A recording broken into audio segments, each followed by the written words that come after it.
Chapter 510. Heavenly Palace City, downtown, in a couple's restaurant, sitting at a luxurious dining table, Shirji stared at the menu in front of her.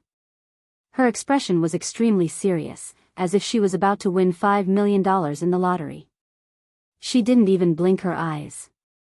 However, that little head of hers was slowly lowering down. Under those weird gazes, Shirori couldn't help but lower her head a bit faster. The tears in her heart already flowed through her soul. Now, Shirori finally understood how much pain Wu Yan must have felt when he had to bear the weird gazes of the entire class yesterday. Yuichi Origami, who was sitting opposite Shirori, was completely different from Shirori. He flipped through the menu in his hand and saw Shirori lowering her head. Yuichi Origami very naturally asked a question. What's wrong? I want to kill someone, I want to leave, I want to fight with you, if I don't succeed, I'll die trying, Shirori fiercely shouted in her heart, but she didn't show it on her face. She said very quietly. Nothing, let's order quickly and leave after we finish eating. It's not that Shirori didn't think of running away. Although it would attract strange gazes from the surrounding people, it's better than staying here and enjoying the strange gazes. However, Yuichi Origami, who was with her, is a very strange person. As long as Shirori had the thought of running away, Yuichi Origami would immediately notice as soon as she raised her foot. Then, that pair of indifferent eyes would shoot over like an arrow. Shiori's thoughts of running away would be strangled to death in her heart, causing tears to flow down her face. Now that things have reached this point, Shirori has already thrown caution to the wind. Even if time is passing by like a year, Shirori can only hope that this incomparably painful meal can quickly end. So, she's very straightforward when she acts. In a short moment, Shirori trained her face to the extreme. With an incomparably fast attitude, she finished discussing the menu with Yuichi Origami. Then, Yuichi Origami immediately went to order. Under the distorted expression of the waiter, Yuichi Origami calmly handed the menu to him and said the dishes they ordered. Then, under the situation where the waiter desperately tried to hold back his laughter, began the long wait. Looking at Shirori, who buried her head in the menu, Yuichi Origami suddenly said something. After we finish eating, let's go to the next place. Shiori's hand that was holding the menu trembled. She almost threw it at Tokichi Origami's face. On her forehead, large amounts of sweat began to flow out. Go to the next place? If we go to the next place, I will directly die of old age. Shiori's head drooped down like a corpse. Her entire young heart, under the ravaging of Yuichi Origami, is already full of holes. Today, without a doubt, is the most difficult day for Shirori. Even she herself felt that after living through today, she doesn't know how many years of life she would lose. Fortunately, when Shiori's heart was about to wither like ashes, a savior finally appeared. On the ceiling of the tea house, a strange flame suddenly igniting the ceiling. The smoke from the flame floated above the tea house. A loud and clear alarm suddenly sounded. The sound of the alarm came without warning. In the tea house, the couples who were watching Shirori were inevitably shocked. When they all felt the abnormality and heat above their heads and looked up, they were collectively stunned by the raging fire burning on the ceiling in front of them. Fire. At some point, no one knows who it was, but at some point in time, someone shouted in the tea house, awakening the stunned crowd. When they reacted, all of the couples screamed and stood up with a face full of fear. Then, all of them ran out of the door like their lives depended on it. How? Shirori stared blankly at the fire on the ceiling. She didn't expect to encounter such a thing when she was suffering. Should she say it was good luck? Or bad luck? At this time, Yuichi Origami's quality as an elite member of AST was revealed. She calmly stood up from the table and said to Shirori, "Now, quickly go out and take shelter." Shirori nodded blankly and stood up from the table. When Shirori was about to escape, the people in the tea house were almost all squeezed at the entrance. Some of the guys even abandoned their girlfriends and ran out. Looks like after this incident, a lot of couples will break up. Shirori and Yuichi Origami belong to the category of girls with weaker physiques. It's impossible for them to squeeze at the entrance with the strong guys. At this moment, the two of them could only stand behind a group of people who were squeezing at the entrance and watch as they desperately tried to squeeze out. They fell silent. If everyone could leave the scene in an orderly manner, they would have already left by now. However, these people did not think about this at all. They only wanted to escape as soon as possible. Little did they know that if they did that, they might really cause their own deaths, and also cause the deaths of other people. They should be thankful that this fire was controlled by someone. Otherwise, they would have all died. Humans are always so selfish. Not far from the restaurant, Kwang San looked at the crowded scene and said with a smile. However, her smile was very cold. Wu Yan bitterly smiled. He knows that Kurumi's position towards humans is not as friendly as Toka and Yoshino. After all, Kurumi suffered a lot because of humans. She was able to befriend Shirori because of them. He looked at the direction of the tea house and then he looked at the sky above the tea house and he mumbled. I hope Kotori doesn't go too far. These guys, they really know how to cause trouble. In the sky above the tea house, a small red figure seemed to be able to see the situation inside the tea house. She could not help but curse as she waved her hand in the air and shouted angrily, "You made me consume extra energy to control the direction of the flame. I really want to burn all of you. At the very least, I'll let all of you go home naked." Of course, Kotori won't do that. She sighed helplessly and tried to control the fire in the tea house. It's burning on the ceiling so that it won't affect others. In the tea house, Shirori worriedly looked at the crowded entrance. She whispered. Are we going to die like this? Tabichi Origami gently turned to Shirori and said. It's okay, I won't let anything happen to you. Tabichi Origami looked at the ceiling, looking at the slowly burning fire. Her tone was indescribably firm. I won't let the important people die in the fire again. Again? Shirori looked at Tabichi Origami but didn't say anything. She also looked at the fire on the ceiling. After a while, Shirori felt a bit strange. Origami classmate, did you notice that the fire doesn't seem to be spreading? Hearing that, Yuichi Origami was also confused. It seems so. Shirori rolled her eyes and pulled Tabichi Origami's sleeve.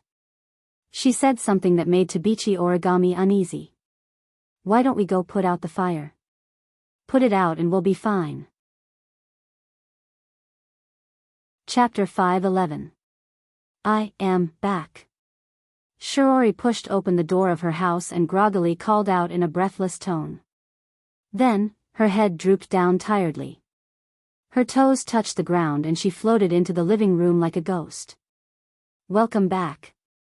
In the living room, Wu Yan, Kotori, Kurumi, Toka, and Shirori stood in a straight line with smiles on their faces. They greeted Shirori warmly. It was hard to tell that they had just opened the door a minute ago. Normally, Shirori would have figured something out from their weird behavior. But now, Shirori is pretty much burned out, so she didn't have the energy to think about anything else. She waved her hand helplessly at Wu Yan and company. Then, she maintained her ghostly form and floated towards the sofa. She turned around and with a bang, she laid down on top of it. Wu Yan, Kotori, Kurumi, Toka, and Shirori blinked and looked at each other. They didn't know whether to laugh or cry. I say, Shirori. Wu Yan stepped forward and laughed. You look exactly like me when I came home yesterday. 2 streams of tears flowed down Shiori's cheeks. She stood up from the sofa like a dying flash before her death. She rushed to Wu Yan at the speed of light and grabbed his hands. Wu Yan jumped in fright. I'm sorry, Shido, I shouldn't have said those things to you yesterday. Huh? Wu Yan was stunned by Shiori's actions and didn't react in time. He just let out a questioning sigh to express his thoughts. Now I finally understand how sad you were in the classroom yesterday.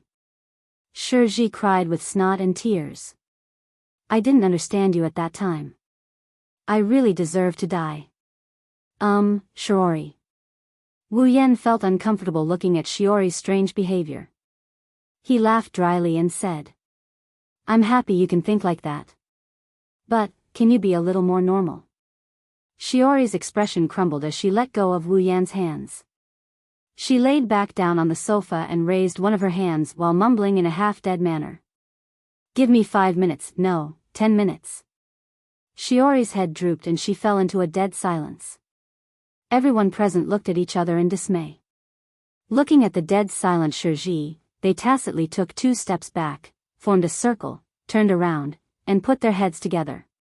"Why do I feel like it's our fault that the Shiori Guild ended up like this?" Wu Yan scratched his cheeks and he smiled sheepishly as he whispered to the girls. "It's not our fault, it's your fault." Kotori pushed a certain wolf into the quagmire of his fault without any hesitation.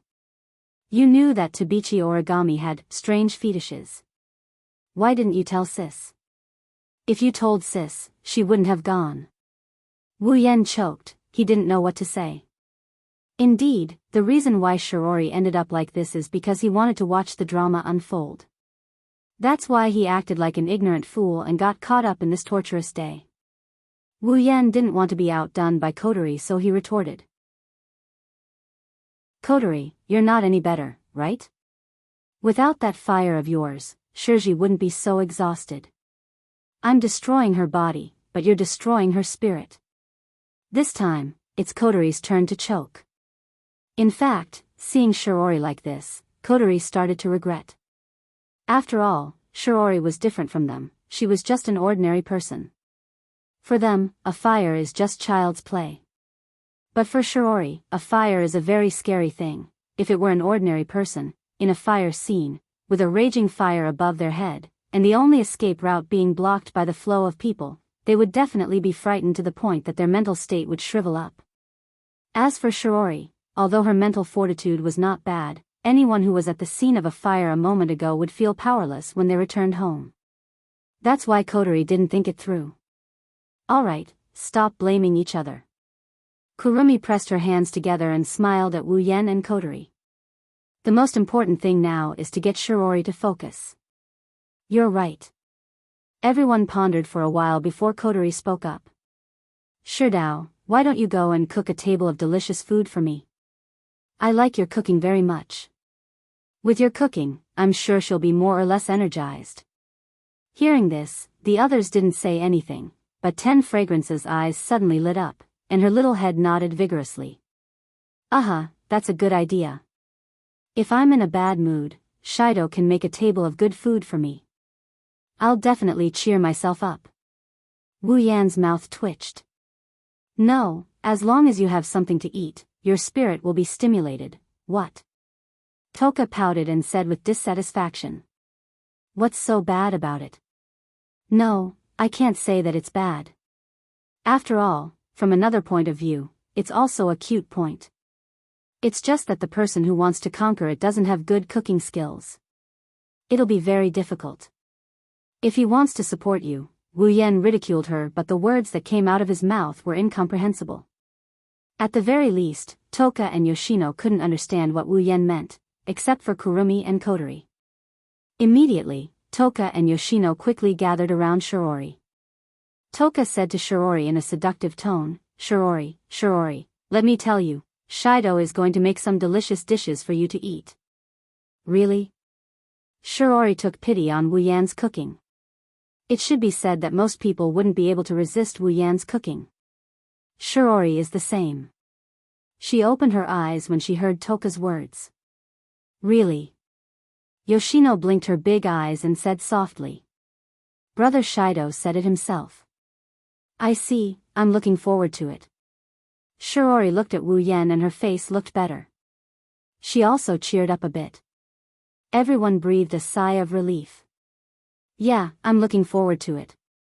Toka narrowed her eyes and made an intoxicated expression. She looked like the food was made just for her. Wu Yan, Kotori, and Kurumi exchanged glances when they saw Shiori recovering. They chuckled. Whatever the case, if Shiori can recover a bit, their moods will be lifted a bit. Kotori's red eyes stared at Shiori, who sat up from the sofa. Kotori suddenly said something that made Wu Yan's jaw drop. "Fraxinus, it's yours." Wu Yan almost spat out a mouthful of saliva. He turned to Coterie and he was surprised by Coterie's words. What did you say? Say it again. I said it. Coterie glared at Wu Yan. Fraxinus, it's yours. It's mine? Wu Yan pointed at his nose and asked in disbelief. I thought you were against it. Coterie gulped, then Ren shouted, I'm agreeing now, can't I? Wu Yan opened his mouth and recalled Coterie's words. Could it be that what you just said about Fraxinus has something to do with this? Are you going to put Fraxinus into your gate of Babylon in front of all the Ratatosk members? Coterie said in a huff and turned around. I've given everyone a day off. Do as you see fit. Wu Yan looked at Coterie, who had her back facing him. He resisted the urge to hug her and whispered. Thank you, Coterie. Chapter 5:12. High above Heaven Palace City, inside Fraxinus, today, Fraxinus is experiencing a rare moment of tranquility. Other than the sound of machinery, there's no other sound. There's not a single person inside, it's very quiet. It's not an exaggeration to say that it's a rare occurrence in 100 years. In the past, even when Ratatosk's members went on vacation, they would take turns to go on vacation. Fraxinus would never be empty. After all, no one could guarantee when the elves would descend upon the world. Therefore, in today's Fraxinus, all the members of Ratatosk had a collective holiday. This was unprecedented. Therefore, when Coterie announced the day off in front of everyone, the members of Ratatosk immediately had the same thought, and that was disbelief. But it's fine if they don't believe it. Coterie's already given the order. Ratatosk's members can only return home with doubts in their hearts. Coterie's done a lot for Wu Yan. She hid it from everyone in Ratatosk and gave Fraxinus to Wu Yan. How can this be a small matter? In the quiet Fraxinus, the teleportation device flashed with an illusory light. It's a sign that someone was teleported here. The person who arrived here is naturally Wu Yan. The light faded and Wu Yan's figure appeared. His closed eyes slowly opened, revealing a pair of wine-red pupils. He scanned the space in front of him. Wu Yan sensed the quiet atmosphere. Wu Yan couldn't help but smile. Looks like there really isn't a single person left in Fraxinus. Exiting the teleportation device, Wu Yan slowly made his way towards the command room. Along the way, he could hear the faint sounds of machinery running. It made his hair stand on end as the sound reverberated through the silent corridor. The atmosphere of the airship is different from before. At this moment, Wu Yan has a strange feeling. It's like stepping into a haunted house. It's creepy. When they arrived at the command room, this feeling was more or less dispelled. At this time, the big screen in the command room was still bright and the surrounding facilities were still in operation, supporting the normal operation of the airship. It's just that those familiar figures, one by one, were no longer there. Wu Yan raised his head and sighed. Once he transforms this place into a noble artifact, this airship will no longer be a simple base. If the members of Ratatosk knew that Coterie gave them a day off to give Fraxinus to someone else, they'd probably tear Coterie's face apart. After he transforms Fraxinus into a noble artifact, Fraxinus will be completely under his control. Without his permission, no one will be able to use it. However, Coterie still chose to give it to him. This gift is too big, and it's sentimental.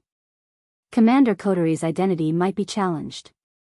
If he doesn't let the members of Ratatosk use Fraxinus, Coterie will become Ratatosk's sinner. Wu Yan hid everything Coterie did for him deep in his heart. He knew she did it for him. Don't worry, Coterie. You're my cute little sister. Since you've taken care of me, I won't bring you any trouble. After muttering, Wu Yan calmed himself down and looked at the command room. Wu Yan's wine-red eyes narrowed and he tensed up his body. He jumped onto the command deck and he raised one of his hands high up in the air. The next moment, on the back of Wu Yan's raised hand, a dazzling light swirled around like a whirlpool. Under the illumination of the dazzling light, a sword mark made of red dots slowly appeared on the back of his hand. Let's begin. Taking a deep breath, Wu Yan waved his hand that had a sword mark on the back of his hand and he pressed it on the command platform in front of him. The moment his hand came into contact with the command platform, the circular sword mark on the back of his hand seemed to tremble slightly. Then, a strange power surged from it and flowed into the command platform.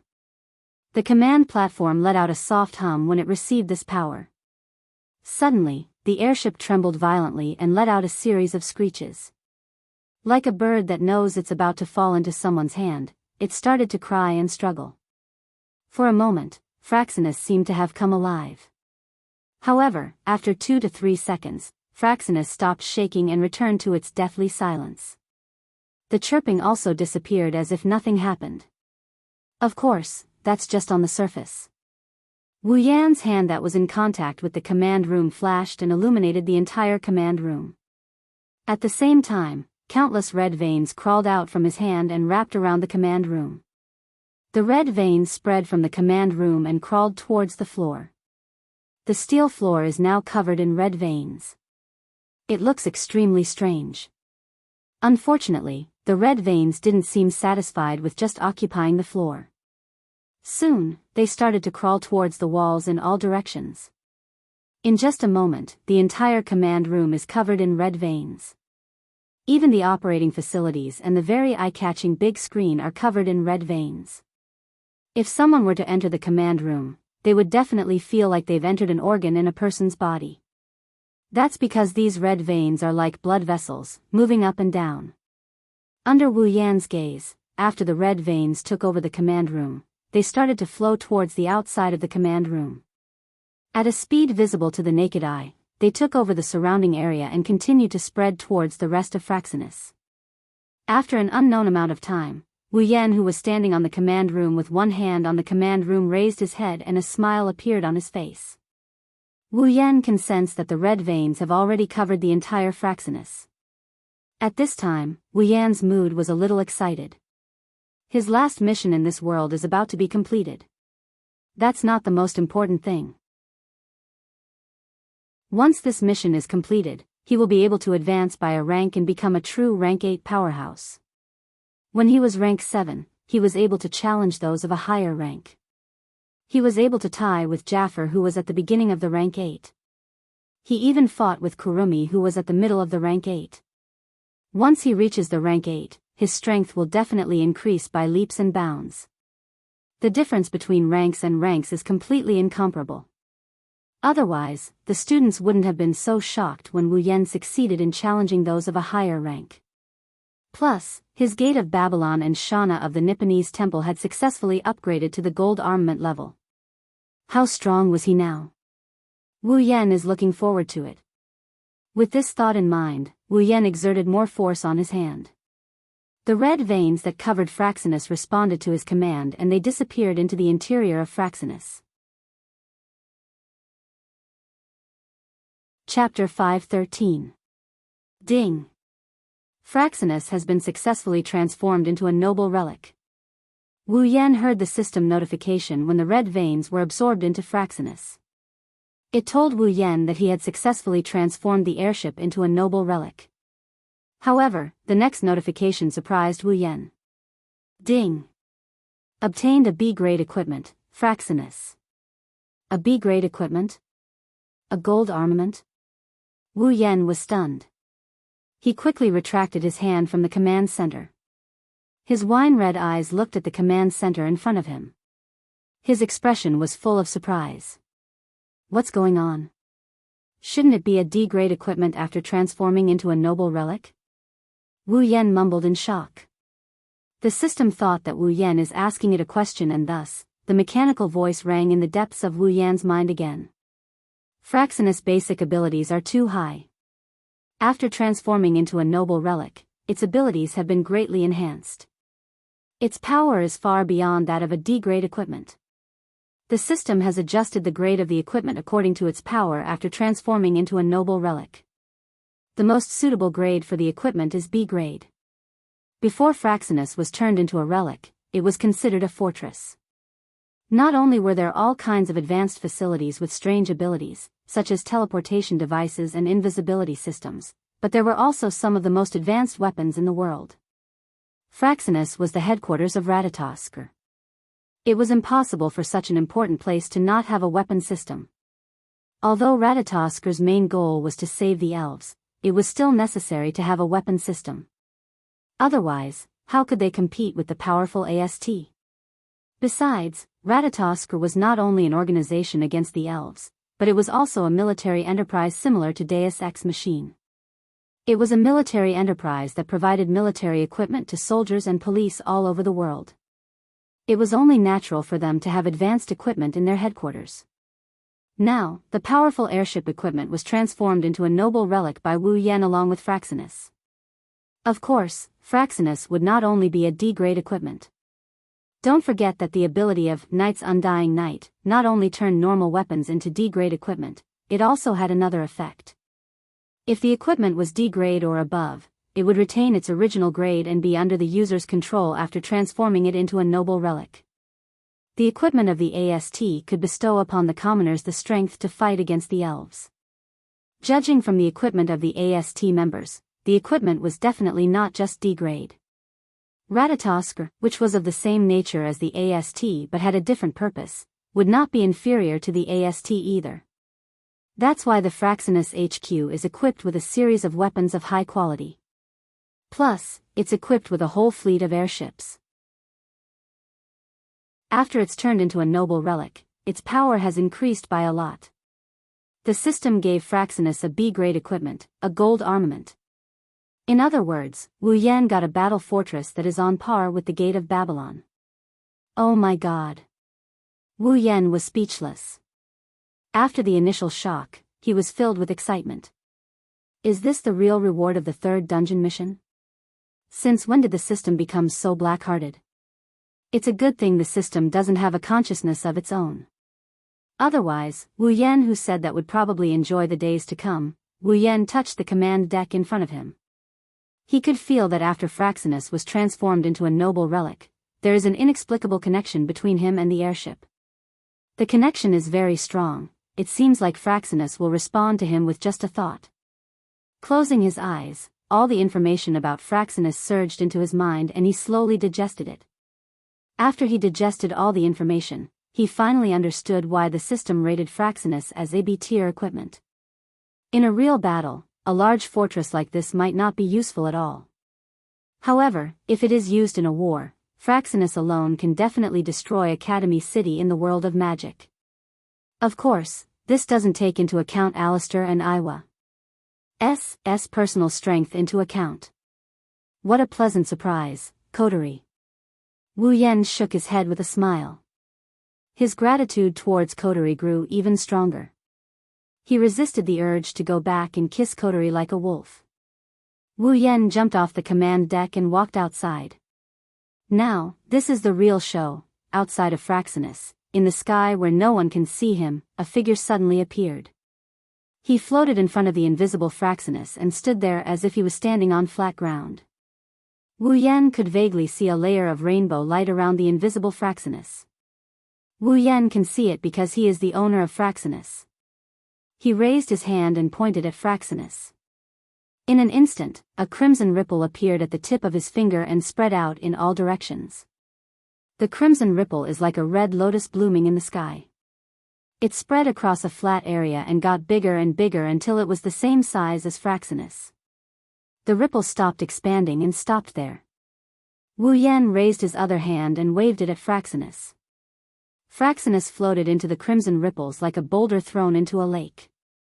The Gate of Babylon shuddered violently and the ripples around it were extinguished by Wu Yan's action. In the end, Fraxinus safely entered the Gate of Babylon and was put away by Wu Yan. Wu Yan's final mission in this world is complete. Ding! Mission 3 completed. World, date battle.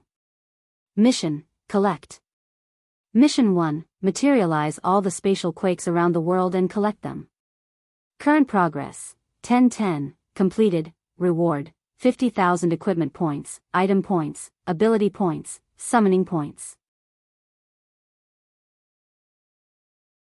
Mission 2, use the sealing ring to seal the elven powers of storyline characters Toka, Yoshino, Tokasaki Kurumi, and Itsuka Kotori. Completed, mission reward, any 2 pieces of equipment below grade B will be upgraded by 1 level, excluding grade B and Gate of Babylon. Mission 3, use the ability of The Knight Never Died by bare hands to turn Latitosker's airship, Fraxinus, into a relic and store it in the Gate of Babylon. Completed. Reward, level up by 1, ding. Mission 3 reward released. Level up by 1. Ding. Congratulations to the user for leveling up. Current level, 70. Character, Wu Yan. Abilities, True Ancestor Bloodline, Endless Martial Training, Knight Never Died by Bare Hands, Electromancer, LV5, Equipment, Gate of Babylon, B grade, Summons, Misaka Mikoto, Katsura Hinajaku, Ikaros, Astria, Flandra. Scarlet, Shokuhu Misaki, Kinohata Sayai, Frenda, Takitsubu Riku, Misaka Sister, 20,000, Equipment Points, 170000 Item Points, 0 Ability Points, 170000 Summoning Points, 230000 Level, 70. The moment the system beep rang, Wu Yan's body started acting strange. Chapter 514. Wu Yan, who was standing in the air, suddenly trembled. A surge of pressure burst out from Wu Yan's body, blowing away the surrounding atmosphere. The sudden force caused the surrounding atmosphere to gather into a shockwave. After a muffled sound, the shockwave spread in all directions. At the same time, the sound of bones breaking came from Wu Yan's body. It was unusually loud in the air where there was only the sound of the wind. The sound grew louder and louder. Towards the end, there was even a bang-bang sound similar to that of a drum. Under the echo of this sound, Wu Yan's body trembled even more violently. What's going on? Wu Yan felt the abnormality in his body in horror. His wine-red eyes were full of panic. I've never heard of such a change after advancing to rank 8. Shouldn't I be like Mikoto when I advance to rank 8 and be covered in lightning? Not long after this thought came to his mind, Wu Yan felt a strange itch coming from inside his body. Wu Yan's thoughts were drowned out. Ah! The unbearable itch made Wu Yan hug his body and squat down in the air. His eyes were slightly protruding and a vein was popping out on his forehead. It could be seen that this itch was absolutely incomparable to the usual itch. What is going on? Wu Yan gritted his teeth and clenched his hands into fists. He was desperately trying to endure this itch. A strange red color had already appeared on his skin. However, Wu Yan didn't know all this. His mind was already occupied by the itch. Inside his body where Wu Yan couldn't see, the blood that was originally flowing orderly in his blood vessels suddenly accelerated and flowed rapidly. If the normal blood flow was the speed of an ant, then the current blood flow was the speed of a faucet running at full speed. The blood surged wildly in all parts of his blood vessels. The rapid blood flow caused the blood vessels to swell. They couldn't bear the burden and let out a whine. However, the blood didn't seem to be affected. It continued to flow through Wu Yan's body at an extremely fast speed. In a short while, all the blood vessels on Wu Yan's body had appeared from under his skin. His entire body was covered with bulging blood vessels. Even the tissues on his face were the same. At this time, Wu Yan's entire body was incomparably ferocious. Especially his expression, it was almost comparable to a hairless lichen. Under such circumstances, the blood in Wu Yan's body flowed even faster. The itch feeling also became more and more intense. Wu Yan's fists clenched and unclenched. He couldn't bear this feeling anymore. Wu Yan suddenly stood up and raised his head. Roar! A roar like that of a beast on the verge of death rang out from Wu Yan's mouth and spread to the surroundings. Following this roar, the surrounding space actually rippled. With Wu Yan's raised mouth as the center, it reverberated like a ripple. Wu Yan didn't notice that when he couldn't help but roar out, the rapidly flowing blood in his body also rippled. The ripple also spread throughout Wu Yan's body. After a while, it was all absorbed by the organs and tissues in his body. The bright red color on his skin began to recede. His blood vessels gradually calmed down. Inside his body, the rapidly flowing blood also slowly returned to its original speed. Everything returned to its original state. It was as if nothing had happened at all. However, the system's prompt immediately told its owner that everything that had happened just now was not an illusion. Ding! User's level meets the bloodline requirement of True Ancestor Bloodline. True Ancestor Bloodline awakened. Ding! Bloodline ability, Red Jade, obtained. The system notification reverberated in his mind like an echo.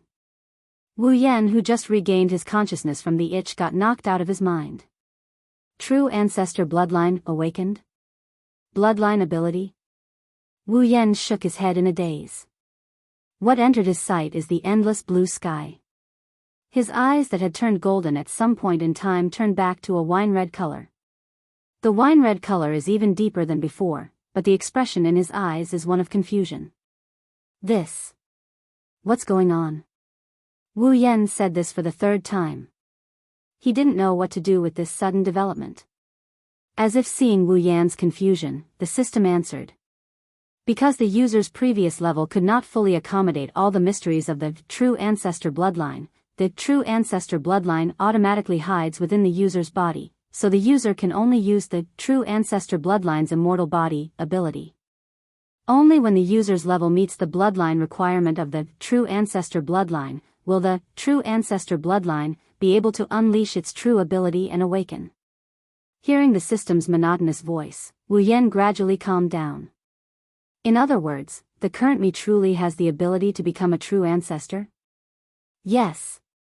The system answered Wu Yan very simply.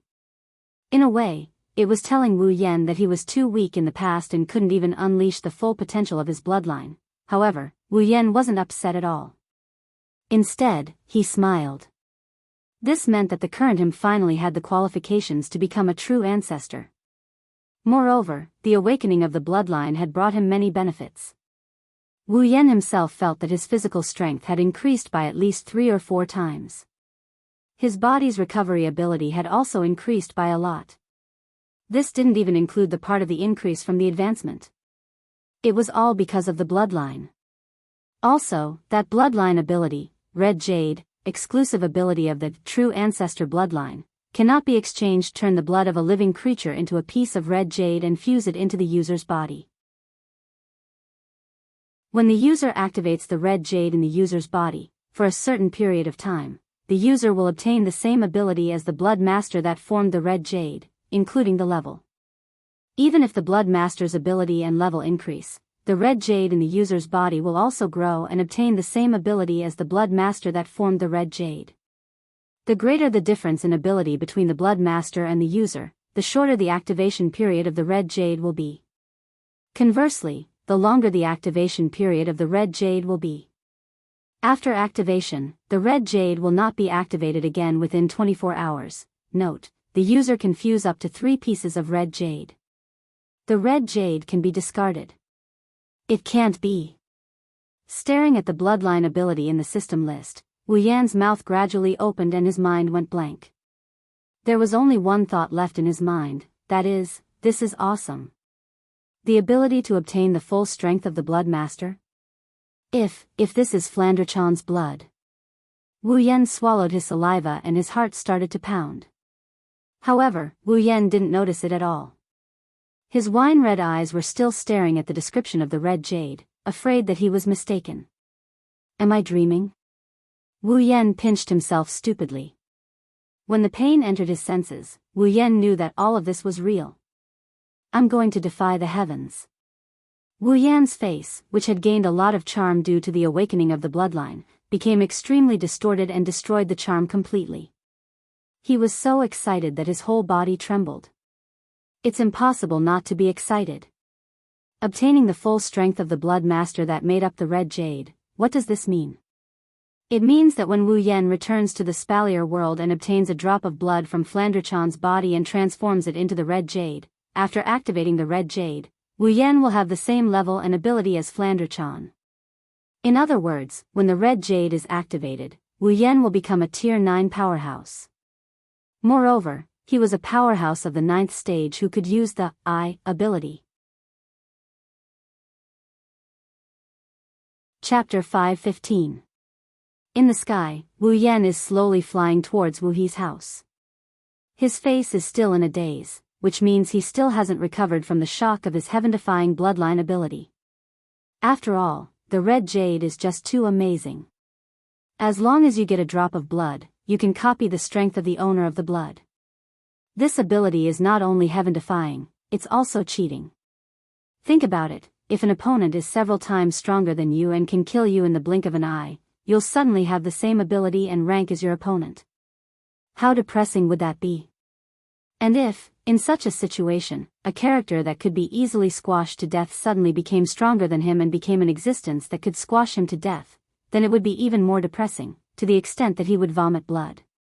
Not only that, the red jade's ability can also be upgraded according to the strength of the owner of the blood. In other words, as long as you get a drop of blood and turn it into a red jade, even if that person is only a rank 1, you'll be able to obtain the strength of a celestial when that person becomes a celestial. Perhaps that's why the red jade's ability has a time limit. The red jade's ability is powerful, but the greater the difference in strength between the owner and yourself, the shorter the duration of the ability. It's normal for there to be a time limit. Otherwise, Wu Yan wouldn't need to level up. He could just sit at home and wait for a fight to break out. He could just drive Flanderchan's red jade and crush everyone to death. If only the red jade's ability doesn't have a time limit. That's someone's whimsical and greedy thoughts. Wu Yan bitterly smiled and shook his head. The red jade's ability is already heaven-defying. I should be content with getting such a heaven-defying ability. It's better not to think about such unrealistic things. Wu Yan lowered his head and looked at the buildings that were moving behind him as he flew. He mused for a bit. Since it's the state after activating red jade, I'll call it red jade mode when I activate red jade. Seemingly satisfied with the name he came up with, Wu Yan nodded and chuckled. His body tensed up a bit and he quickly flew towards Wu He's house. At this time, the sky had already darkened, falling into the night. In the buildings of Heavenly Palace City, lights were constantly coming out. Looking down from the sky, the entire Heavenly Palace City was colorful. Under the rendering of the night, it looked very quiet and serene. When Wu Yan left Wu He's house and went to Fraxinus, it's still early but it's almost dusk. By the time Wu Yan finished everything, the sky hasn't turned yellow yet. Now that it's completely dark, Wu Yan can't help but sigh. Autumn's night comes so quickly. Not long after, Wu Yan's house appeared in front of him. Wu Yan stopped and floated in the air. Looking down at the building, Wu Yan's expression changed. He's hesitating, wondering if he should go and say goodbye to everyone. Now, his main goal in this world, which was to obtain the item to unlock a mysterious crystal, had been achieved. Moreover, he had also unexpectedly obtained other rewards. The level of his equipment had all increased to gold rank, and he had even obtained a gold rank airship. His level had also increased to a whole new level, and even his bloodline had been awakened. It could be said that the current him, compared to the him from an hour ago, could not be compared at all. With such great rewards, this trip to this world was worth it. Now that he's achieved his goal, it's time to leave. To be honest, Wu Yan is a bit reluctant to leave this world. In this world, his rewards aren't just in terms of strength, he's also unknowingly built a lot of bonds. Kotori, Kurumi, Toka, Yoshino, and Shirori, these 5 girls are living under the same roof as him. Wu Yan has deep feelings for them, especially for Kotori, Kurumi, and Toka. It's already at the level of love. Wu Yan is reluctant to leave this world. He's reluctant to leave Kotori, Kurumi, Toka, Yoshino, and Shirori. These 2 are like little sisters to him. Although he can summon Kotori, Kurumi, Toka, and Yoshino when he returns to the Spalier world, he has limited summoning points. At most, he can only summon 2 of them. Who should he choose? In the end, he's going to have to worry about it alone. As for Shirori, forget about it. Based on his understanding of Shirori, she won't like living in another world. It's better for her to stay in this world. Since he was going to leave, he didn't know if he should summon them in a short period of time. In that case, he might as well not disturb them and just leave. After all, after he left this world, the time of this world would also freeze. The next time he came back would also be at this time. Why should he stir up the sadness of parting? That's what he thinks, but Wu Yan can't make up his mind. After a while, Wu Yan sighed and looked down. Kurumi, Toka, and the others are fine, but Kotori already knows about me. It's not good to just leave like this. I'll just go say goodbye to Kotori. After making up his mind, Wu Yan felt a lot more relaxed. He spun in the air and flew towards Kotori's window. When Wu Yan arrived outside Kotori's window, he took a closer look. Kotori is sitting on her bed in her room. She's looking forward, but her eyes are out of focus. Her body is curled up into a ball. She's hugging her chest and staring forward without blinking. She seems to be thinking about something. Wu Yan felt a pang in his heart when he saw Kotori like this. Whether it was the cheerful and naive Kotori in sister mode or the cold and vicious Kotori in commander mode, Wu Yan has never seen Kotori in such a state. Wu Yan couldn't help but feel sad when he saw her like this. Affected by this, Wu Yan didn't enter Kotori's room. Instead, he floated outside Kotori's window and quietly looked at her. After a long time, at a certain moment, Kotori finally moved. She let go of her hands and lay down on her bed. She looked at the ceiling and muttered softly. I wonder if Onii-chan left or came back. How could Wu Yan not know that Kotori's reaction was all because of him? An indescribable feeling welled up in his heart. Wu Yan couldn't help but open the window in front of him and he flew in. Onii-chan. Kotori turned around instinctively when she heard her window open. When she saw the figure that floated in through the window, Kotori was stunned. Then, she cried out in joy. However, the joy froze on her face in the next moment. Wu Yan floated in through the window. Without saying a word, he flashed in front of Kotori and held her down. Then, he lowered his head and kissed her on the lips. Ugh! Kotori widened her eyes in disbelief. Chapter 5:16. Kotori was dumbfounded, completely dumbfounded. Looking at the familiar face that was right in front of her, pressing down on her body and kissing her lips, her pair of red eyes had already widened to the maximum, filled with a thick sense of disbelief. Kotori didn't expect him to suddenly appear when she missed him. She also didn't expect him to treat her like this as soon as he appeared and before she could even say a word. Kotori couldn't react in time and just stared blankly at Wu Yan who was teasing her lips. It wasn't until a soft tongue pierced her teeth and entered her mouth, capturing her tongue and wrapping it around it that Kotori finally realized what was going on. Woo! Kotori's cheeks flushed red when she felt her tongue being entangled. She clenched her fists and pounded on Wu Yan's chest. She whimpered and complained about Wu Yan's tyrannical behavior with monotonous words. Kotori twisted her head left and right in an attempt to break free from Wu Yan's control. Unfortunately, Wu Yan seemed to be able to read her mind. Kotori's head moved to the left, Wu Yan's head also moved to the left. When Kotori's head moved to the right, Wu Yan's head also moved to the right. His lips were tightly pressed against Kotori's. Gradually, the sounds of their tongues intertwining entered Kotori's mind. She slowed down her swinging movements and her fists that were pounding Wu Yan's chest became weaker and weaker. In the end, Kotori stopped all her movements. Her eyes were glistening with tears. The weakening and disappearance of Kotori's resistance only served to further fuel a certain someone's arrogance. He lowered his head and their lips, which were already stuck together, became even more glued to each other. Their tongues ran wild as they played with Kotori's soft tongue here and there, having the time of their lives. As Wu Yan's actions intensified, the tears in Kotori's eyes became more intense. Her cheeks became redder and redder. Her body became weak and she could only place her hands on Wu Yan's chest. She helplessly accepted Wu Yan's invasion and occupation of her lips. After an unknown amount of time, Kotori found it difficult to breathe. When she was about to suffocate, Wu Yan finally moved away from her lips. However, he didn't get up from her body. The two faces, one big and one small, were panting slightly while the other was panting heavily. Their red and wine-red pupils were looking at each other. Their eyes were flickering with a strange emotion. The two of them looked at each other and time seemed to have stopped at this moment. When Kotori's breathing calmed down, she realized she was bullied by Wu Yan again. She couldn't help but get angry. What are you doing? You came back and... You're not allowed to object. Wu Yan domineeringly interrupted Kotori. His body pressed down heavily on Kotori's body. Kotori's complaint turned into a muffled groan. Today is the only day you're not allowed to be arrogant. Who's being arrogant? Kotori shouted in exasperation. However, she quickly reacted.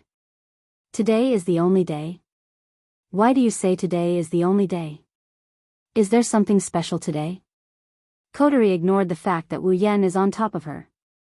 She met Wu Yan's gaze. When she heard Wu Yan's words, Kotori had a guess. Because of this, Kotori's heart sank to the bottom. She had a bad premonition. Wu Yan shook his head and smiled helplessly. Haven't you already guessed it? This indirect admission made Kotori's expression change. She bit her lips. You're leaving? Don't make such an expression, okay? Wu Yan bitterly smiled when he saw Kotori's reluctant and sad expression. I should be the one feeling reluctant. Once Wu Yan leaves this world, the world will enter a state of frozen time. Everything will come to a halt until Wu Yan returns to this world. Only then will the world's time restart. Therefore, no matter how long he spends in the Spalier world or other dungeons, it will only take an instant for Kotori to see him again. Even if Wu Yan summons Kotori in another world, it will still be the same. The one who should feel reluctant is indeed Wu Yan. Kotori's longing can only last for an instant, but Wu Yan has to wait until he returns to this world or summons Kotori. Kotori learned a lot about Wu Yan from Wu Yan that night. She knows that it will only take an instant for her to see Wu Yan again. Her expression improved a lot. However, Wu Yan's face is only 10 centimeters away from Kotori's.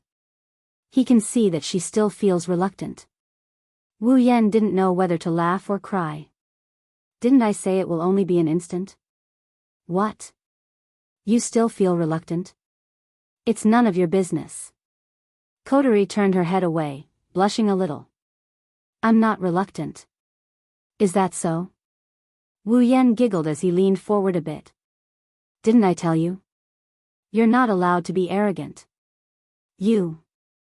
Kotori glared at Wu Yan. She's obviously unhappy with Wu Yan's use of the word arrogant. However, when she remembered that Wu Yan is about to leave, she opened her mouth but didn't say anything. Kotori shifted her gaze away when she saw Wu Yan's huge face at such a close distance. She twisted her body a little. Get up. Get up. Wu Yan blinked and replied without hesitation. No way. Kotori was furious. She glared at Wu Yan and started twisting her body. Get up. No. Wu Yan didn't get up. Instead, he pressed his body down. Every part of Kotori's soft body was pressed against his. It was a wonderful feeling. Kotori kept twisting her body, making it even more wonderful. Wu Yan narrowed his eyes and said carelessly. You're going to marry Oni-chan anyway. How dare you bring that up? Kotori exploded. Maybe it's because Wu Yan's words reminded her of what happened that night in the bathroom and ripples in the hot spring. Her face turned bright red and she looked incredibly adorable. Kotori's cute and embarrassed expression touched the softest part of his heart. He licked his lips and he moved his head closer to Kotori's lips. Kotori stopped struggling and a trace of panic appeared in her eyes. She watched as the face grew larger and larger in her sight. Kotori's heartbeat sped up. Her lips were about to be occupied by the man in front of her. She closed her eyes as if she had resigned herself to her fate. As expected, it was soft and beautiful. Kotori couldn't help but whimper when she felt the other party's tongue pushing against her teeth, and a nervous expression appeared on her face. Including the previous kiss, Wu Yan and Kotori have kissed less than 5 times. In the past, Wu Yan was the one who stole the kiss before Kotori could react. This is the first time Wu Yan kissed Kotori so much that she was mentally prepared for it. In a sense, this is Kotori's first kiss. How can she not be nervous? The familiar sensation of their tongues intertwining with each other assaulted Kotori's mind. Kotori let Wu Yan tease her tongue, she fell into his gentleness and she couldn't extricate herself from it. Chapter 5:17. Spalier World Academy, Villa District. Inside a villa that's a lot bigger and more luxurious than the other villas, a beautiful girl with long pink hair is sitting in front of a table in the living room. Her yellow-green eyes stared straight ahead as she sighed softly. The originally lively villa is now so quiet that not even the slightest noise can be heard from outside the villa. Due to the sound insulation, the whole villa is eerily quiet. It's so quiet that Chuju can't get used to it. Chuju sighed again as if she's thinking of something. She leaned on the table in annoyance and mumbled softly under her head. I wonder how they're doing. Beside Chuju is Flandre-chan. She's wearing a beret hat with a ponytail tied into a ponytail. She's also wearing the same white uniform as Flandre-chan. She's scratching the edge of the cake that she just finished. She's clearly depressed. Chuju Jijia, when is Onii-chan coming back? Flandre-chan misses him. Flandre-chan's heart is filled with regret. Why didn't she leave with Wu Yan in the morning and go to that dungeon world? Now she's stuck in this boring villa with nothing to do.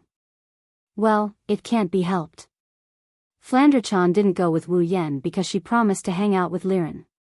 Who would have thought that due to the academy's security incident, Flandre-chan's status as a new student would change and she become the most popular person in the academy? Flandre-chan can't go out to avoid attracting unnecessary attention. It's also because of this that Liren couldn't come here to find Flandre-chan. That's how things ended up like this. Ikaros and Mikoto's departure also made the villa a lot colder. Even Chuju can't stand it anymore, let alone the lively Flandre-chan. However, Flandre-chan's question to Chuju was obviously directed at the wrong person. How would I know? Chuju said gloomily. If possible, I want him to come back as soon as possible. Then we can go find Mikoto and the others. Ugh. Flandre-chan said dejectedly. Flandre-chan regrets not being with Onii-chan this morning. Hinajaku smiled bitterly, but she could more or less understand Flandre-chan's feelings. After all, isn't she starting to miss that hateful bastard as well? Flandre-chan pursed her lips and laid on the table. Onii-chan, come back soon. Perhaps the heavens heard Flandre-chan's voice and decided to grant her wish. The moment Flandre-chan's voice fell, a figure appeared in the villa's living room without any warning. He floated half a foot above the ground before landing his feet on the ground. Why is it so quiet? A surprised voice echoed throughout the quiet villa, clearly reaching the ears of Hinajaku and Flandre-chan who were lying on the table.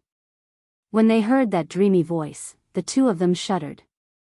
Their faces that were buried under the table revealed a surprised smile, and they looked up abruptly. The one who appeared out of nowhere is naturally Wu Yan, who just returned from the date battle world. Yen. Hinajaku stood up with a swoosh, her face full of joy as she called out. Her voice was trembling for a moment, but no one noticed it. Onii-chan. Flandre-chan stood on her chair and she cheered. She flapped her crystal-like wings and she floated up into the air. She landed on the table in front of her and she pounced at Wu Yan with great enthusiasm. Flandre-chan's welcome was as bold as ever. As usual, it gave Wu Yan a scare. He quickly ran forward and pulled Flandre-chan into his arms. He sighed in relief and scolded her. Flandre-chan, why are you so reckless? What if I didn't catch you and you fell to the ground? Flan isn't scared. Flandre-chan said proudly. She buried her head in Wu Yan's chest and rubbed it against his chest. Onii-chan will catch me. What if you don't catch me? Wu Yan shook his head and laughed. He didn't blame Flandre-chan this time. No matter what, Flandre-chan's actions are a sign of intimacy. Flan isn't scared. A big cute smile appeared on Fran's face. She waved the broken wings on her back with crystals hanging on them. Flan has wings, I won't fall. Oh you. Wu Yan pinched Flandrachan's nose and laughed. He tightened his embrace and looked at Chuju. Chuju, since Flandrachan gave me such a warm welcome, shouldn't you give me a warm hug as well? In your dreams. Chuju rolled her eyes at Wu Yan. She suppressed the emotions she felt when she saw Wu Yan. Her beautiful eyes were fixed on Wu Yan. Hinajiku noticed something strange. Looking at the giggling Wu Yan in front of her, she felt something different about Wu Yan compared to before. She was surprised. Why do I feel like you've changed a little? Chuju looked at Wu Yan. She couldn't find anything different about Wu Yan. However, she noticed something different about Wu Yan. She was surprised and happy. Yan. You broke through? Oh. You noticed? Wu Yan nodded. I gained a lot this time. That's great. Hinajiku clenched her fist and shouted excitedly, you've reached level 70. This time, your strength will definitely increase by leaps and bounds. You'll be of great help to Mikoto and the others. Wu Yan couldn't help but frown as he woke up from his stupor. Oh right, where's Mikoto? Ikaros? What happened? Did they go out? Yeah, they went out. Chuju shook her head and sighed. And they didn't go far. What do you mean? Wu Yan's smile slowly faded as he looked at Hinajiku with a serious expression. His instincts are telling him that something is going on. Chuju walked up to Wu Yan. Something big happened while you were gone. Something big. Wu Yan's heart tightened. He calmed down and asked. What happened? Chuju pondered for a moment. She chose her words carefully. Today, not long after you left, one of the Misaka sisters suddenly came here. Wu Yan's heart tightened as he listened to Chuju's explanation. His expression changed slightly. After Chuju finished, Wu Yan returned to normal. So you're saying that Mikoto and the others are at the Behemoth Forest? Chuju nodded. I was left here to wait for you. Shokuho said that if you don't find anyone when you come back, you'll go crazy. Chuju looked into Wu Yan's eyes. Yan, since you're back, let's go meet up with Mikoto and the others. Okay. Wu Yan nodded. He brought Chuju out of the villa. Chuju let out a cry of surprise. He picked her up and flew into the sky. I didn't think I'd need your help so soon. Wu Yan chuckled. Chuju and Flandrachan didn't know what he was talking about. But when they continued to look, their eyes almost popped out of their sockets. In mid-air, a huge crimson spatial ripple suddenly fluctuated and swayed behind the three of them. The next moment, a huge airship flew out with a rumbling sound and arrived in front of them, Fraxinus. It's here.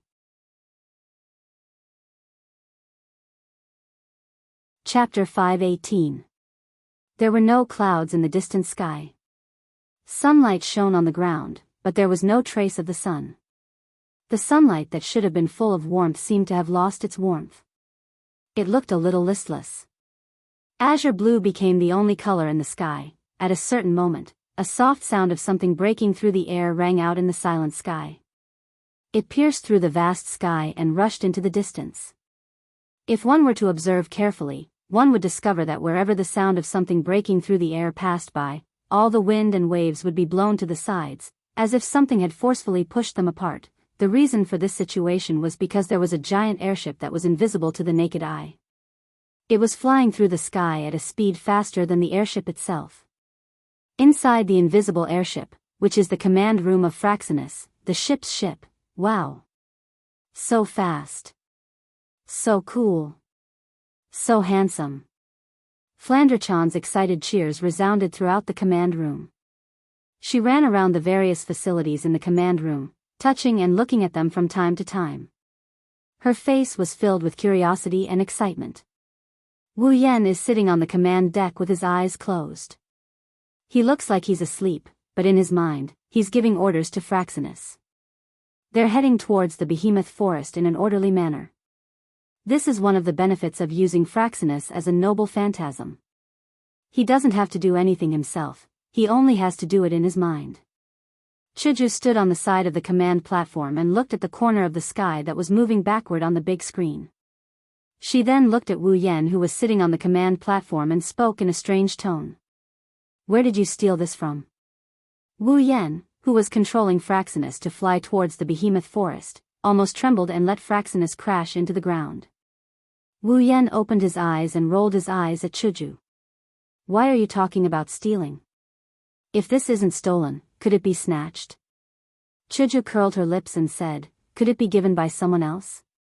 Wu Yan bitterly laughed as he rubbed his chest. His voice was so soft that it was almost undetectable. "Yeah, someone gave it to me, someone very important, in a place that no one could see, hidden under Wu Yan's clothes. On his chest, there was something that hadn't been there before. 2 red Magatama seals.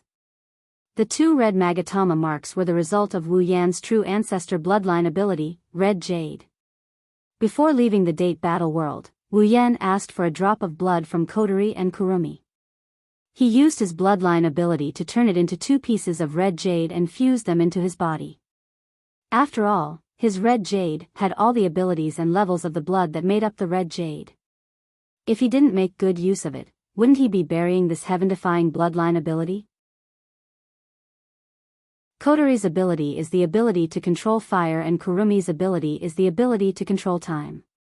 Both of these abilities are very powerful, especially Kurumi's ability to control time. With these 2 powerful abilities, plus the elven, angel, and spiritual equipment, and Kotori and Kurumi's levels, Wu Yan wouldn't be able to forgive himself if he didn't take them for himself.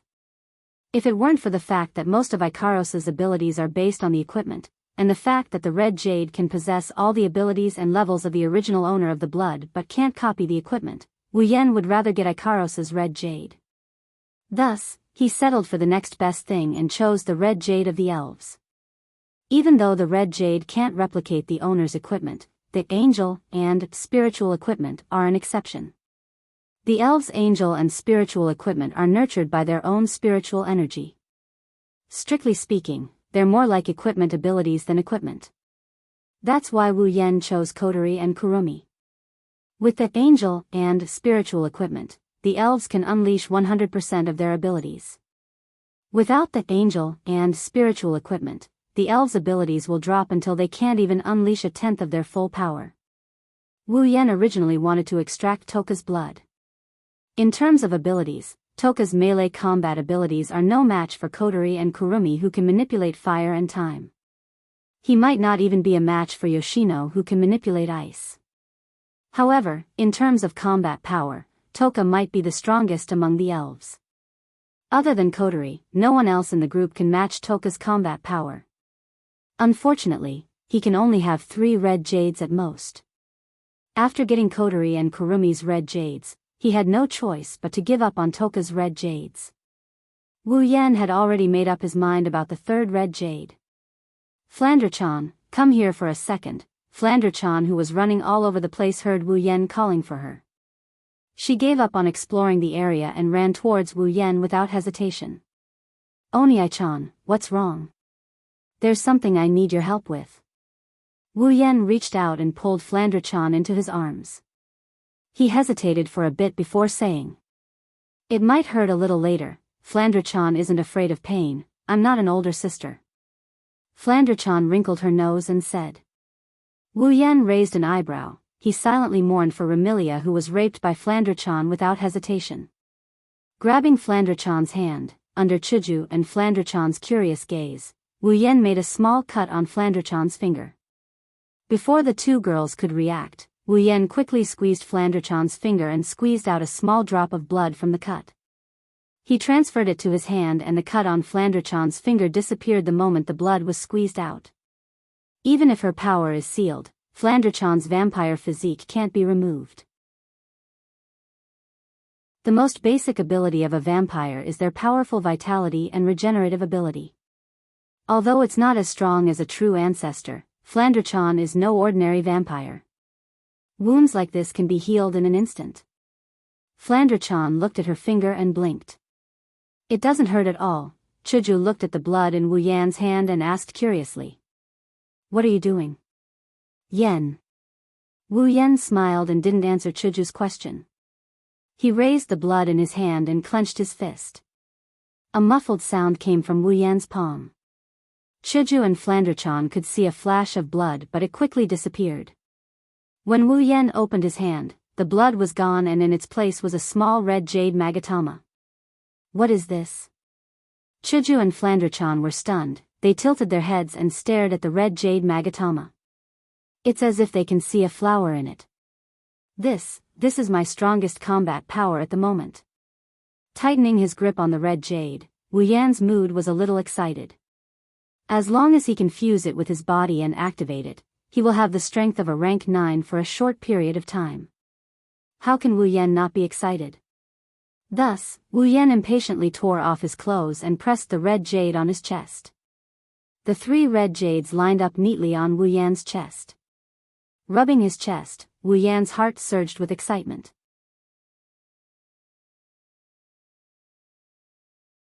Chapter 5:19.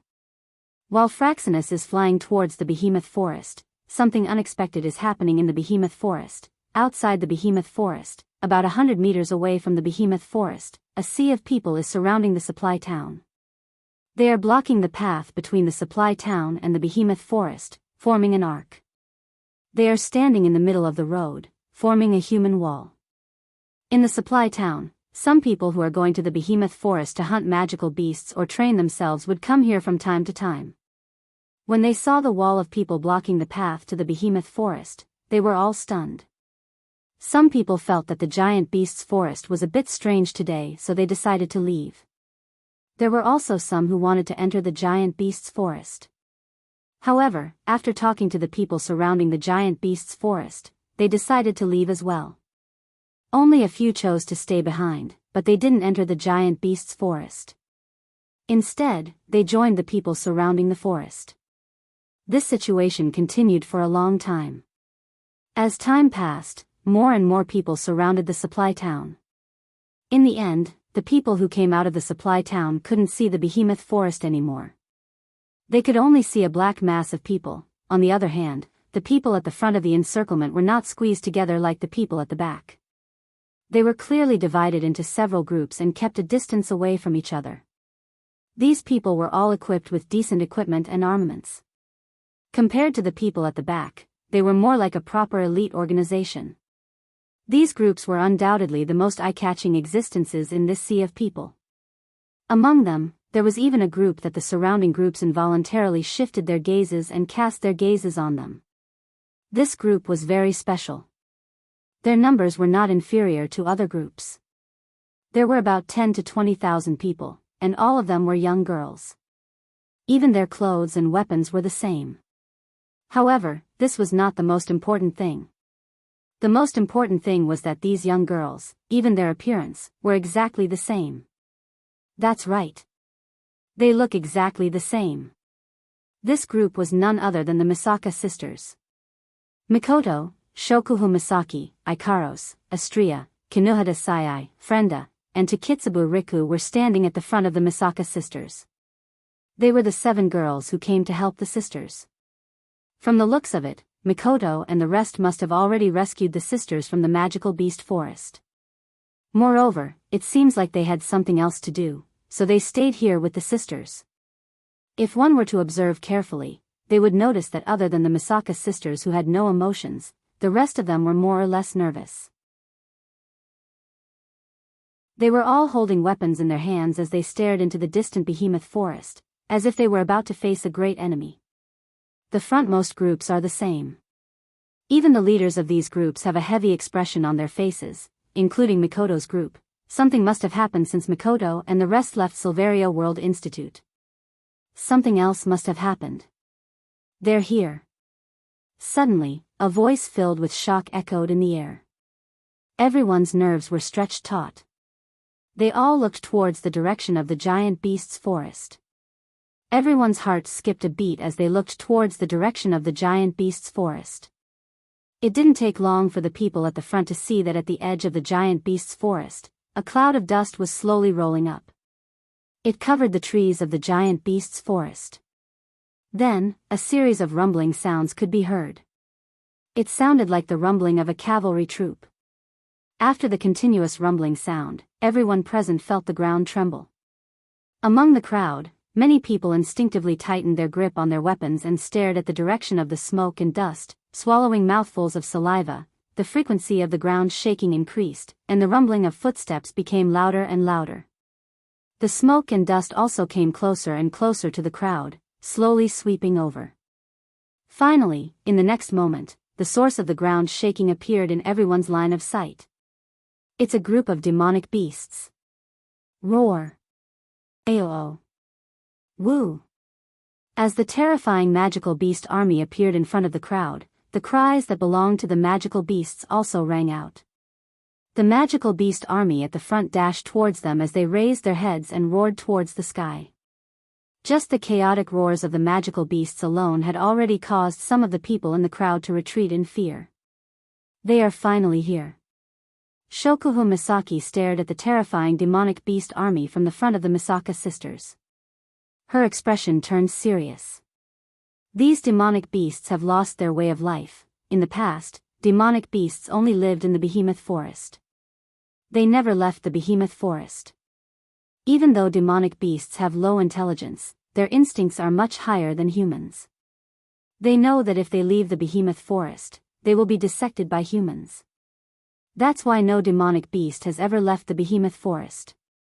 Due to their low intelligence and the fact that the demonic beasts live in a world where the strong preys on the weak, it's impossible for two demonic beasts to gather together. That's unless they're breeding partners or offspring. But now, not only did the demonic beasts leave the behemoth forest, they even gathered together. They didn't attack each other and stood on the same side. Saying that they've lost their way of life is the most accurate assessment.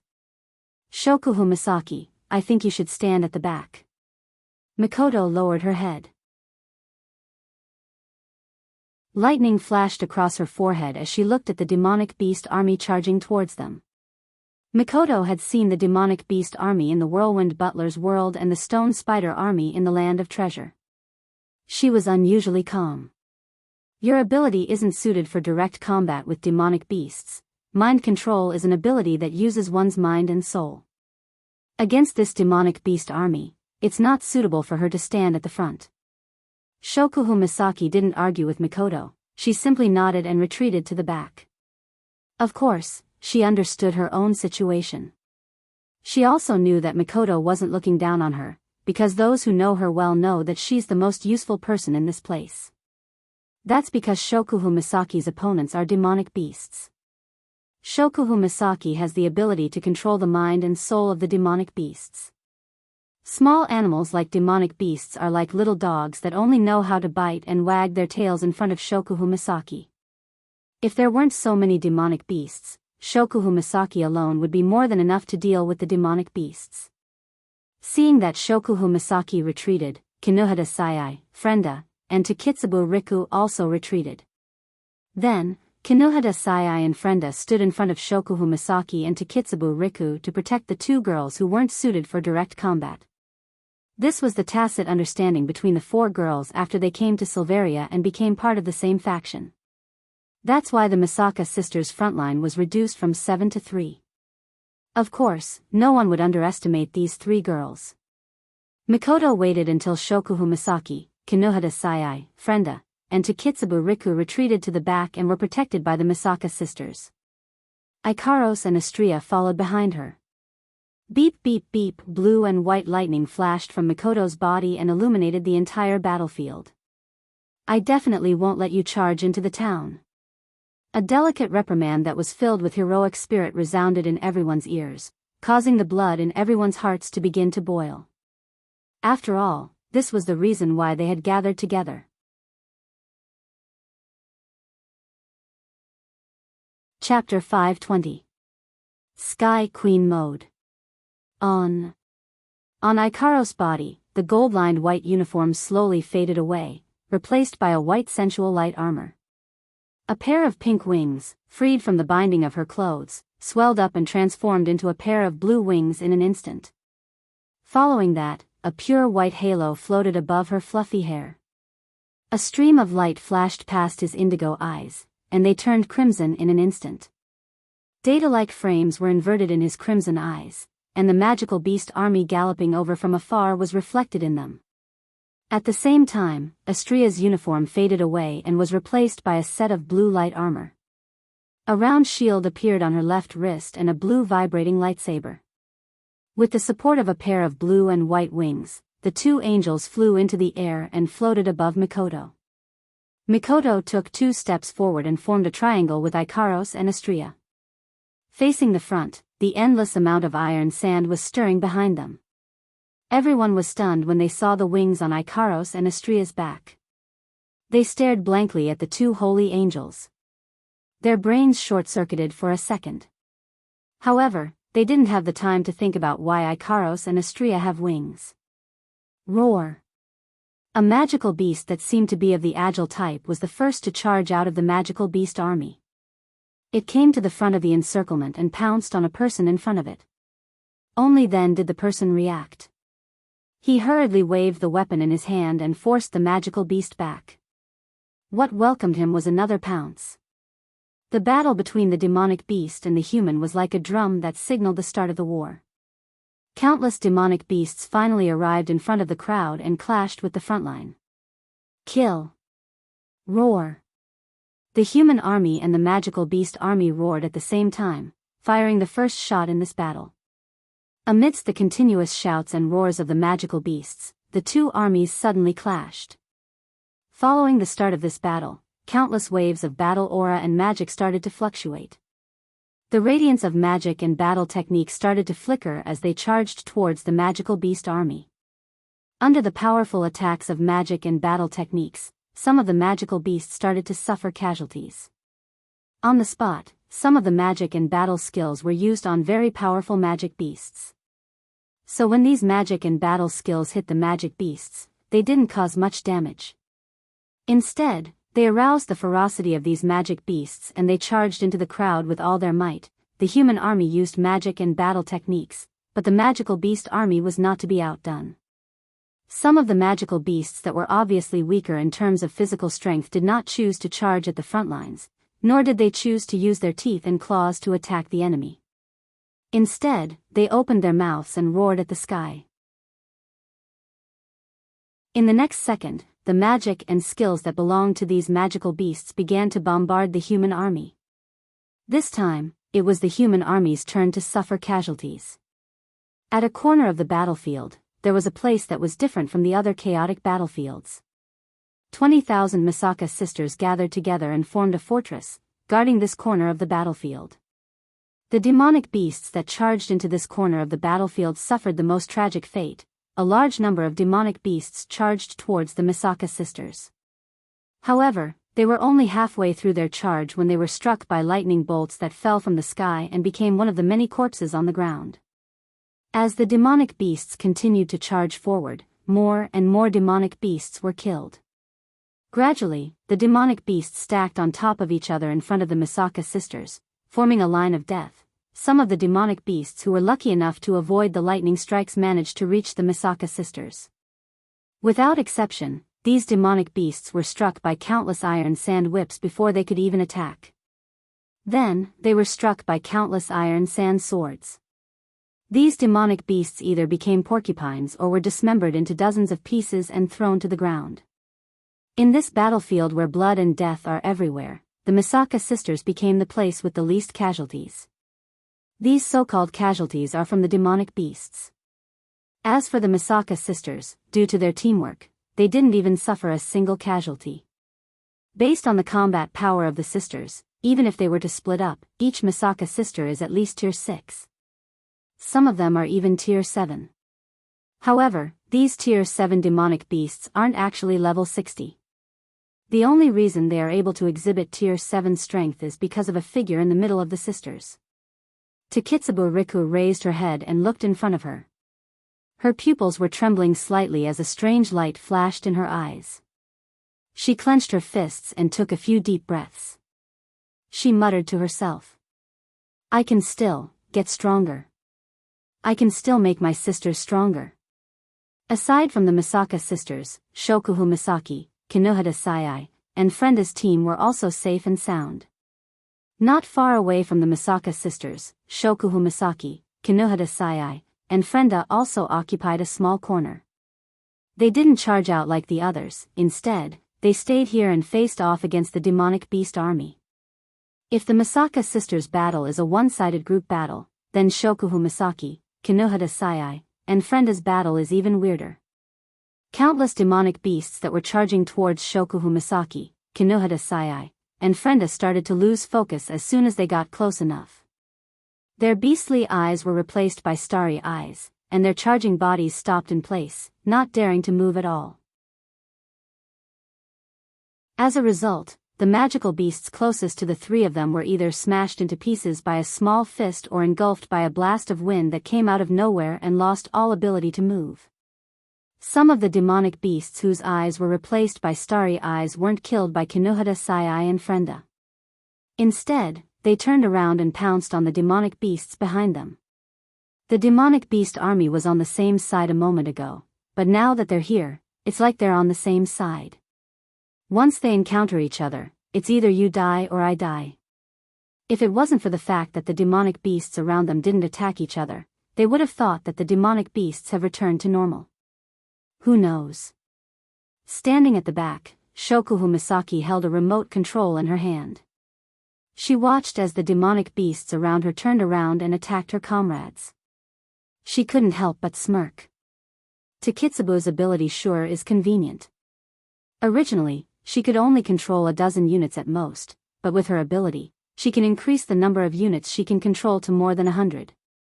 If she returns to Academy City, Takitsubu will probably become the queen of Academy City. How enviable. Kinohada Sayai punched a demonic beast that was under Shokuhu Misaki's control and said without turning around. I feel the same way. Takitsubu's ability is super strong. Why didn't my ability become super strong after it was upgraded to LV5? In the end, you're surprised? Frenda giggled and casually tossed a bomb under one of the magical beasts. If it wasn't for the fact that Takitsubu has too many sisters, we might have been able to experience what it's like to be a multi-ability user.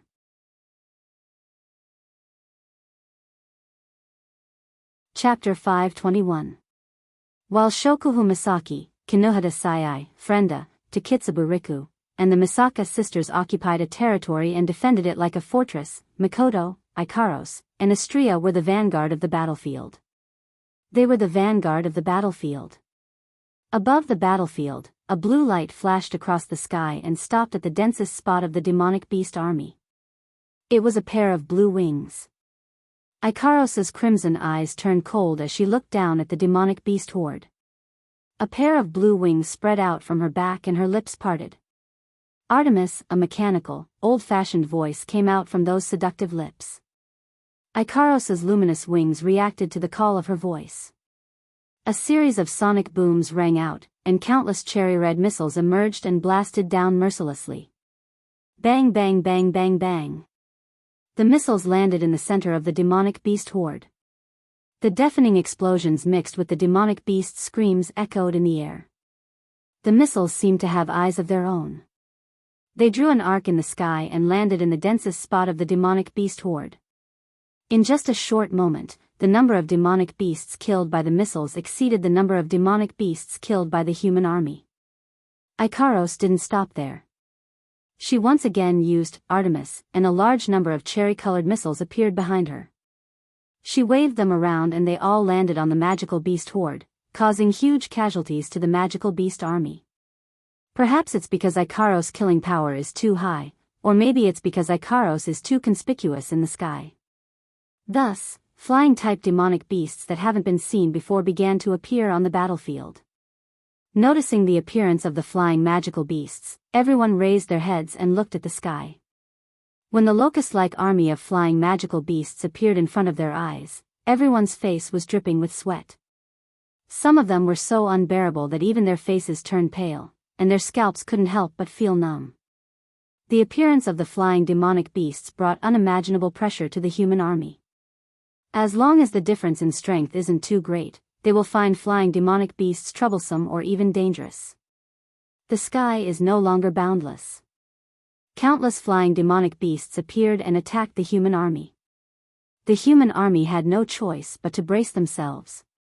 Under the leadership of the elite squads, they started fighting the demonic beast horde on the ground and in the air. Under the attack of the magical beast army in the air, the human army was already at a disadvantage. Compared to the magical beasts that could run and jump, the magical beasts that could fly were much more effective than an ordinary person could imagine. The battle was in a stalemate, but now, the demonic beast horde is on the side of the sky. The situation isn't looking good. Shokuhu Misaki looked coldly at the flying demonic beasts in the sky. Her expression turned grim.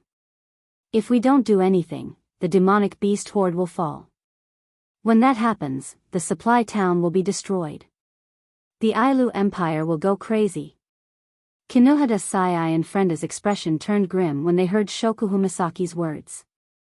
They gritted their teeth and looked at the demonic beasts in the sky. They felt helpless. Indeed, to the humans who can't fly, these flying demonic beasts are a fatal threat. Shokuhu Misaki felt helpless. She can't affect the flying demonic beasts at all. They are too far away. Artemis. Suddenly, a soft sound followed by a series of explosions came from the flying demonic beast horde. It attracted everyone's attention. When everyone realized what was going on, they saw an endless amount of cherry-colored missiles bombarding the flying demonic beasts. A portion of the flying demonic beasts were shot down by the missiles. Ikaros. Shokuhu Misaki, Kinohada Sayai, and Frenda were shocked for a moment before their faces lit up with joy. Ikaros' attack saved the human army from a dire situation. Not only did it lessen the pressure on them, it also attracted the attention of the other flying demonic beasts. Realizing that this conspicuous human is a threat to them, they turned around and charged towards Ikaros. However, what awaited them was not only the next wave of missiles from Ikaros, but also the battle techniques and magic from the human army on the ground who were frustrated by the aerial demons' attacks. This time, it's the flying demonic beasts' turn to be frustrated. While they're frustrated, they're met with a human who's kicking them while they're down. Ha! Astrea flapped her pure white wings and flew across the sky.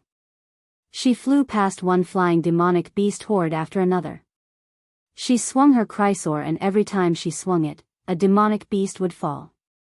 Astrea's attack isn't as powerful as Ikaros' Artemis, but it's much more efficient. She also has the fastest wings among the first generation of angeloids. She managed to clear a path for the flying demonic beast horde.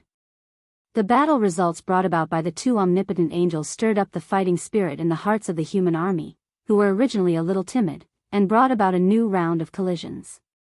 The balance of the war was restored once again. Under the assault of the two armies of magical beasts by land and air, the human army should have been defeated. But now, with the participation of just two people, the situation of the battle had become a draw. It must be said that the omnipotent angels were indeed worthy of being called war weapons. Ikaros and Astrea dominated the sky. They're holding back the demonic beast horde in the sky. This situation made the humans on the ground feel their blood boiling. There's jealousy and fear in their eyes, but more than that, there's envy. This caused some of them to be unwilling to be outdone. I can't be weak either. Mikoto, who had been controlling the iron sand sword to cut down the demonic beasts, saw the battle in the sky and couldn't help but feel a fire burning in her heart. She raised her hand towards the sky. Blue and white lightning violently surged from Mikoto's body. The clear sky suddenly turned into a gust of wind. Dark clouds floated from afar and gathered in the sky.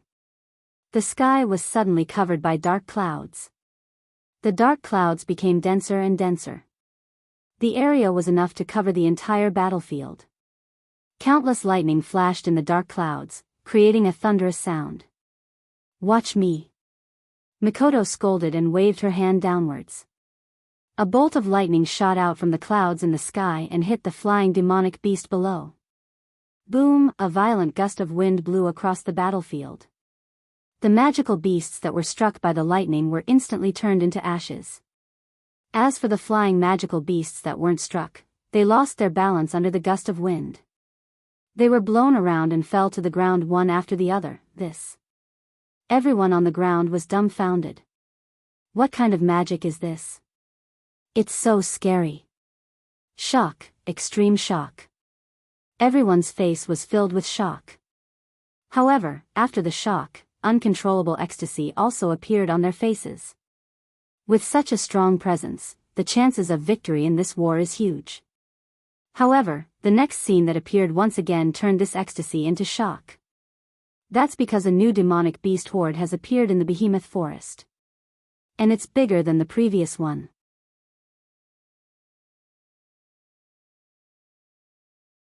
Chapter 522. In front of them, magical beasts of different sizes and appearances gathered together. Their eyes were bloodthirsty, and their roars echoed in the air. They rushed from the giant beast's forest to the battlefield where the battle had yet to end. This is going to be troublesome. Shokuhu Misaki stared at the new demonic beast army and smiled bitterly. How many demonic beasts are there in the behemoth forest? Are they all going to come out? Kinohada Sai and Frenda shrunk their heads back. Hearing Shokuhu Misaki's words, they felt a chill down their spine. If it's really as Shokuhu Misaki said and all the demonic beasts in the giant beast's forest decided to come out, then the casualties today will be huge, damn it. Mikoto clenched her fists. Her brown eyes were filled with frustration. Even she couldn't help but feel a little anxious. One demonic beast army is already hard enough to deal with. Now, there's an even bigger and stronger demonic beast army. Mikoto and the girls aren't afraid of them, but there's a supply town behind them. Behind the supply town, there's a human settlement. The crowd stared blankly at the magical beast army charging over from afar. They retreated instinctively, their hands gripping their weapons so tightly that their knuckles turned blue. They were completely oblivious to this, because their hearts were already filled with shock. Can we really defend this place? That's what everyone was thinking. Damn it, when are the reinforcements coming? In the crowd, many people had already begun to curse. They felt powerless and exhausted. They have a lot of people, but most of them are below Tier 7. There aren't many Tier 7 demonic beasts. Mikoto, Ikaros, and Astria don't even have a handful of Tier 8 demonic beasts. If they didn't hold on to hope for reinforcements, they wouldn't even have the will to fight. Feifei, when are you coming back? Mikoto gritted her teeth and took a deep breath. The lightning around her body lit up again.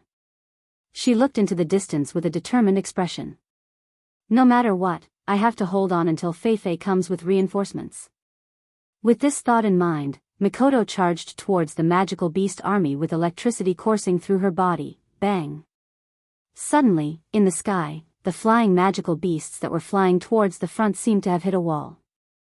They were sent flying by the impact, and their bodies were badly mutilated. A loud sound broke through the air, and amidst the screams of the flying magical beasts, it swept across the battlefield, bringing with it wind and waves. Wherever it passed, all the flying magical beasts were sent flying, and some even exploded into a mist of blood. Everyone was stunned, including Mikoto, Shokuhu Misaki, Ikaros, Astria, Kinohada Sai, Frenda, and Takitsubu Riku. Before the people on the ground could react, the sound of something breaking through the air came flying back and forth in the sky above the battlefield, knocking those flying magical beasts flying in the sky one after another. During this period of rampaging, by the time the people reacted, the flying magical beasts had already disappeared from the sky. Everyone looked at each other, stunned. At this time, if those magical beasts launched an attack, then they would definitely suffer a fatal blow. However, those magical beasts seemed to have realized something. They raised their heads and roared at the sky, as if there was something above. At this time, on the ground, Mikoto's eyes widened, and her mouth gradually opened. This electromagnetic field reaction is exactly the same as the electromagnetic field reaction of my sisters and me. Could it be? She looked at the sky with joy. She took a deep breath and raised her hands. She shouted at the sky. You bastard! Since you're here, hurry up and show yourself. Mikoto's voice inconceivably drowned out the roars of all the demonic beasts present, echoing in this space. Hearing Mikoto's voice, the people who were already stunned, were stunned for another 2 to 3 seconds. You're still as energetic as ever. Following this faint voice, a huge airship slowly appeared in the sky in front of everyone's widened eyes. It showed everyone what exactly it was that smashed those flying magical beasts into a pile of mush. When the full view of the airship entered the field of vision of the people on the ground, a tall and straight figure flew out from inside and stopped in front of the airship. Then, he also entered the field of vision of the people on the ground. Shokuhu Misaki, Astria, Kinohada Sayai, Frenda, and Takitsubu Riku were surprised when they saw him. Mikoto had a smile on her face and her eyes were filled with excitement. Ikaros, who was also flying in the sky, was completely stunned. Master. Ikaros mumbled in a daze. Looking at the figure in the distance, an indescribable feeling filled her heart, causing her body to tremble slightly. With the fastest speed possible, she flapped her wings and rushed over to the figure, Ikaros. His eyes followed Ikaros as she flew towards him from afar. When he saw the unconcealable longing in her crimson eyes, he chuckled and rubbed her head. I'm back. Ikaros only regained her senses when she felt the warmth from the hand on her head. She stared at Wu Yan and lowered her head. Everything she wanted to say was reduced to one sentence. Welcome back, Master. He's finally back. Mikoto, Shokuhu Misaki, Kinohada Sayai, Frenda, and Takitsubu Riku sighed in relief. Wu Yan is only top 5 in terms of strength. He's probably the weakest among all of them except for Astria. However, his appearance brought them an unimaginable sense of security. Master. Astria flapped her wings and she jumped in front of Wu Yan while yelling and jumping around. Master. You're finally back. When Astria arrived in front of Wu Yan, she saw Fraxinus on Wu Yan's back and she shrieked in shock. What is that? That's a huge battleship. Wu Yan shook his head and laughed at Astria's exaggerated actions. He wanted to say something but he paused and he turned around to look at the people below. Well, let's talk about the details later. Those guys down there look like they can't wait any longer. Wu Yan's voice was very soft but everyone heard him. Only now did they remember that this is not the time to be daydreaming, even though they have been here for quite some time already. Well, they couldn't be blamed.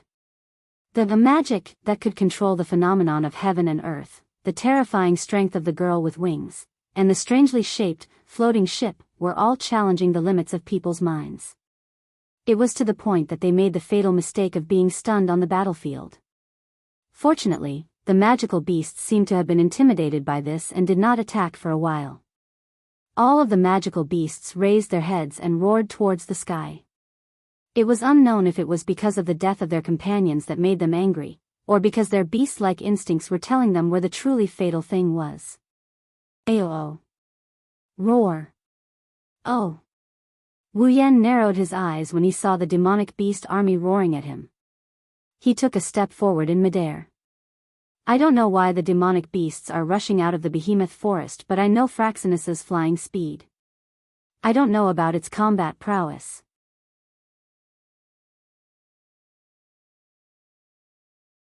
Chapter 523. Roar! Roar! Roar! The demonic beasts seemed to be able to understand the voice coming from the sky. They roared angrily as they stared at the figure in the sky. Then, a dense wave of magic started spreading out from the demonic beasts. Magic skills rose from the bodies of the magical beasts. Flames, lightning, gales, rocks, ice, all kinds of magic filled the entire sky. Colorful halos reverberated, and under the gaze of everyone on the ground, they attacked the floating figure in the sky. Yen. Mikoto, Shokuhu Misaki, Kinohada Sayai, Frenda, and Takitsubu Riku couldn't help but yell out in worry when they saw Wu Yan being bombarded by so many powerful spells. Master.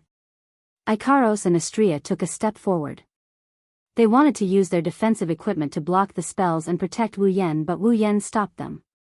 Wu Yan calmly glanced at the barrage of spells. He could feel the power coming from the barrage. It was as if the barrage of spells didn't pose a threat to him. Just as the barrage of magic is about to hit him, Wu Yan lifted his head and pointed his finger forward. Territory, random territory. Expand. The airship shuddered and it started glowing with green light. It expanded and a hexagonal green barrier appeared around Fraxinus. The barrier enveloped Wu Yan, Ikaros, and Astria, who are flying at the front of the airship, and protected them inside. As the green barrier rose, the magic barrage bombarded the barrier and collided with it. A series of loud explosions sounded from the barrier. Smoke and dust shrouded the area where the magic barrage and the barrier collided, making it impossible for people to see the specific situation inside. The magic barrage continued to bombard the smoke and dust. The explosions became louder and louder, and the smoke and dust became thicker and thicker. When the magic barrage was exhausted and the smoke and dust dissipated, the intact green barrier reappeared in front of everyone's eyes without a trace of damage. The green barrier slowly retreated and released Wu Yan, Ikaros, and Astria. The moment they reappeared, Wu Yan pointed forward again. This time, he pointed at the direction of the demonic beast army. After a series of kacha sounds, a series of continuous firing sounds could be heard. From the countless cannons, countless missiles were shot out from Fraxinus. The number of missiles was comparable to the previous magic barrage. They covered the sky and covered the earth like meteors crashing to the ground. Boom, boom, boom, boom, boom. In an instant, a thunderous roar resounded across the land. Every missile stirred up the howls of beasts and the sounds of rocks exploding. Flames flickered repeatedly on the ground below, destroying the surface of the earth as easily as crushing dry weeds and smashing rotten wood. The missiles continued to bombard the ground, causing the ground to shake. By the time all the missiles were fired, the ground was already riddled with holes. Holes were everywhere on the ground, and in each of the holes were the remains of some magic beasts. There was no doubt that these magic beasts were all dead. This is impossible. In the crowd, many people cried out involuntarily. Their faces were filled with disbelief as they looked at the miserable state of the magical beasts in the distance and the ruined ground. Their minds were buzzing and they were about to faint. And these people were all from those large families and great powers. It was not hard to understand why they would lose their composure like this. On one hand, they had risked their lives to deal with the magical beast army, which had almost been in danger, but now, almost half of them were dead or injured. This made them feel shocked and dispirited. On the other hand, they felt that the current situation brought about by the floating ship flying in the air was inconceivable. In the Spalier world, they have never heard of a floating ship being used in a battle, let alone one with such terrifying destructive power. Of course, they don't know that Wu Yan's Fraxinus is not a floating ship. Oh Wu. The magical beasts that were lucky enough to avoid being hit by the missiles once again let out a howl. But this time, the sound was not like the howl of a fierce magical beast. Instead, it was like the whimpers of a puppy that was running away with its tail between its legs. The sound was full of fear. Demonic beasts don't have high intelligence, but no matter how low their intelligence is, they are definitely smarter than ordinary puppies. Even puppies know what is dangerous and can't be touched. These demonic beasts naturally know. Their wild instincts told them that the huge flying ship in the sky is something that can annihilate them all. Some of the demonic beasts were hit by the missiles and have some wounds on their bodies. These wounds made their bodies twitch in pain, but at the same time, it also made the demonic beasts look even more ferocious. Unfortunately, the culprit that caused them to fall into this state is in the sky where they can't reach. They can't vent their anger on the flying ship, so they can only turn their attention to the humans. Just as these demonic beasts were about to charge at the humans, the Fraxinus in the sky had its cannons retracted back into the body of the flying ship. Instead, they were replaced by small pipes that look like water pipes. When the entire flying ship was filled with small pipes, a burst of light energy gathered at the pipes. Then, a laser beam that filled everyone's eyes fell from the sky. The demonic beasts on the ground stopped howling, the ferocious look in their eyes dissipated. Only fear remained in their eyes because they all sensed danger at this moment. The demonic beasts let out a wail that isn't any better than a scream. They all turned around, trying to escape from this dangerous place, but it's too late. The laser beam that fell from the sky was like a bunch of arrows, shooting at the demonic beasts from afar. When the demonic beasts turned around to escape, the laser beam already arrived in front of them and pierced through their bodies, leaving a bloody hole in their huge and tough bodies. Huff, huff. Fresh blood dripped down from the bodies of the magical beasts that had been pierced through. The heavy blow to their bodies caused the bodies of the magical beasts that were just about to fly away to pause and stiffen on the spot. The eyes of the beasts trembled intensely and an unknown cry was emitted from their mouths. The blood at the corner of their mouths was like saliva as it flowed down. Together with the blood that flowed out from the bloody holes on their bodies, a small pool of blood formed on the ground. After a period of time, the laser beam attack also ended. At the scene, all of the magical beasts had a bloody hole on their bodies. When the laser beam attack ended, these magical beasts slowly fell to the ground, no longer able to move. The sound of magic beasts falling to the ground continued to resound, causing the ground to tremble. These tremors seemed to resonate directly in everyone's hearts, attacking their minds and causing their hearts to tremble as well. Looking at the corpses of the demonic beasts on the ground in a daze, everyone's eyes lost focus. They didn't come back to their senses for a long time. Front and back, 1 defense, 2 attacks, the demonic beast army is dead.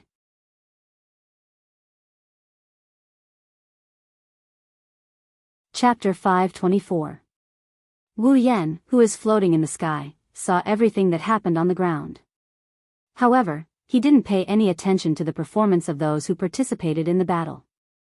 He curled his lips and ignored them. In Wu Yan's opinion, these people's reactions were a bit exaggerated. Indeed, the effect of Fraxinus was shocking, but that was only based on the assumption that these people thought that Fraxinus was an airship. In fact, Fraxinus wasn't an airship at all. To be more precise, it was a large gold armament. Wu Yan can more or less guess why these people are so shocked. Fraxinus is a weapon that can be used in a large-scale war like this. Anyone with power or influence would want to get their hands on such a weapon. Think about it.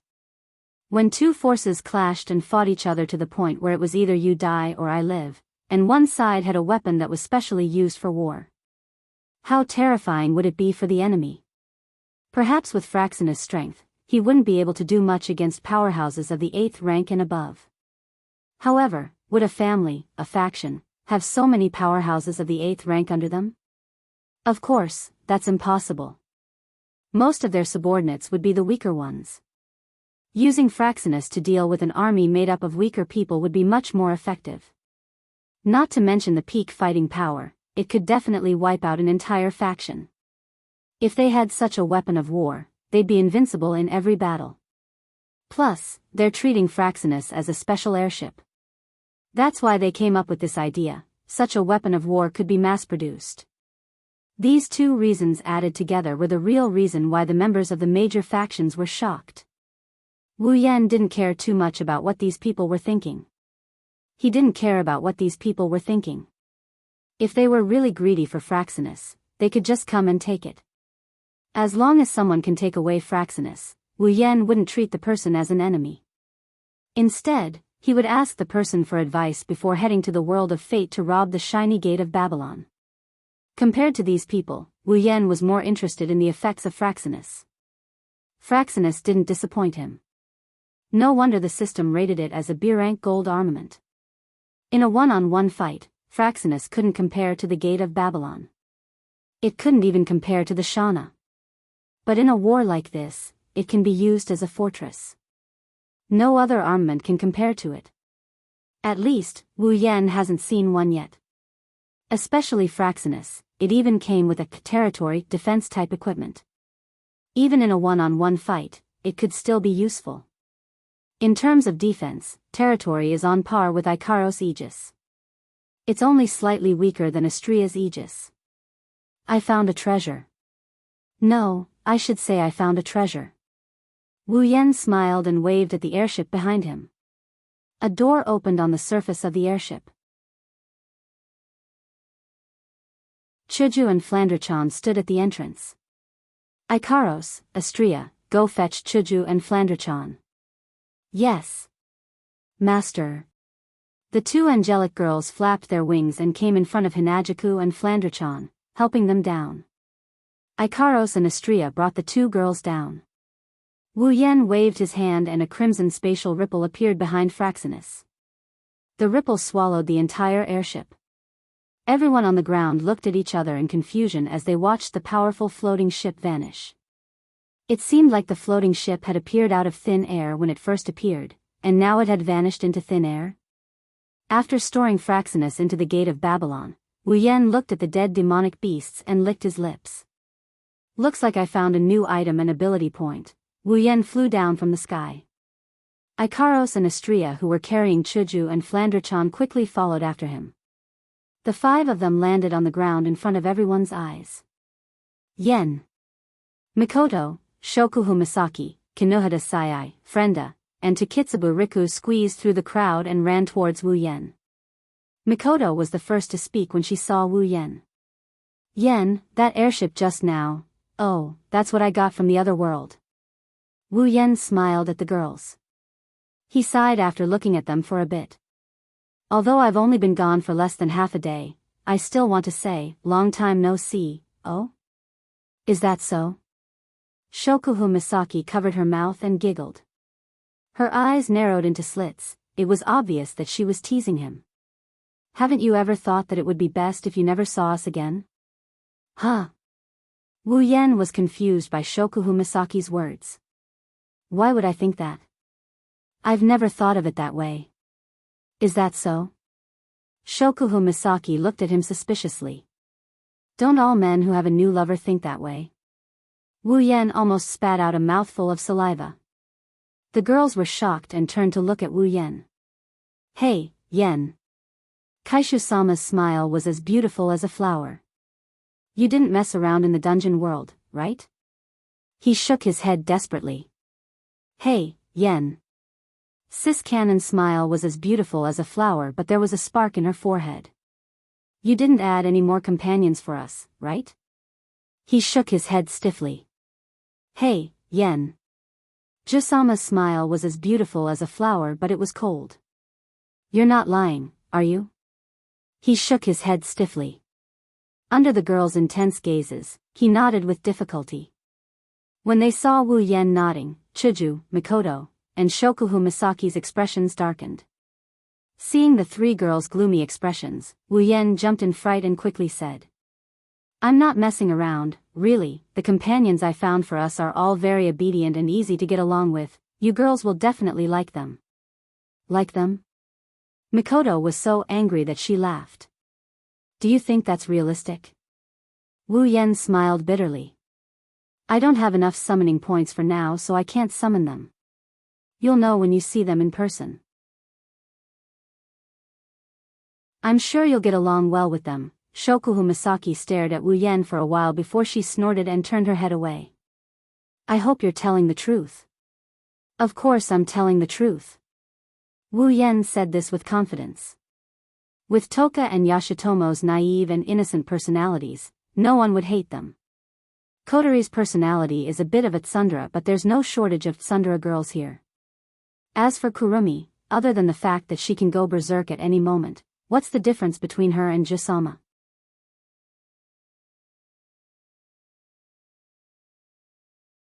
Chapter 525. Seeing a man and 9 women flirting with each other in the center of the battlefield filled with corpses of magical beasts, the surrounding people who came to resist the magical beast army looked left and right. Their eyes and faces were filled with a strange taste, not knowing how to react. In the end, they all decided at the same time that it was better not to care so much. After temporarily solving the problem in his backyard, Wu Yen turned his head to look at the corpses of magical beasts that were piled up in 2s and 3s on the ground. His eyes turned, and the corners of his mouth curled up. No matter how one looked at it, he was filled with joy. There was no way he could not be happy. The corpses of magical beasts were still very valuable to others, and it was even more so to Wu Yen. The torso of magical beasts could be turned over to the system to obtain item points, and the magic crystals could obtain ability points. The corpses on the ground were full of points. With a thought, Wu Yan lifted his foot in a small arc and quickly stepped down. Instantly, the corpses of magical beasts on the ground disappeared in front of everyone's eyes. Ding! Obtained 13755,000 item points. Ding! Obtained 130,000 ability points. The system notification echoed in his mind. When he heard the numbers of the two types of points he had obtained, especially the item points, Wu Yan's face twitched a few times before returning to normal. However, his heart was in a mess, and he could not help but crazily laugh to the sky for 10 minutes. In the blink of an eye, the item points that were originally 0 had now jumped to 10 million. Wu Yan was still able to suppress his emotions, which was already a very difficult thing to do. After all, other than the time when he had obtained a huge item points in the sealed boundary of the world of the Whirlwind Butler, Wu Yan had never obtained more than 1 million item points.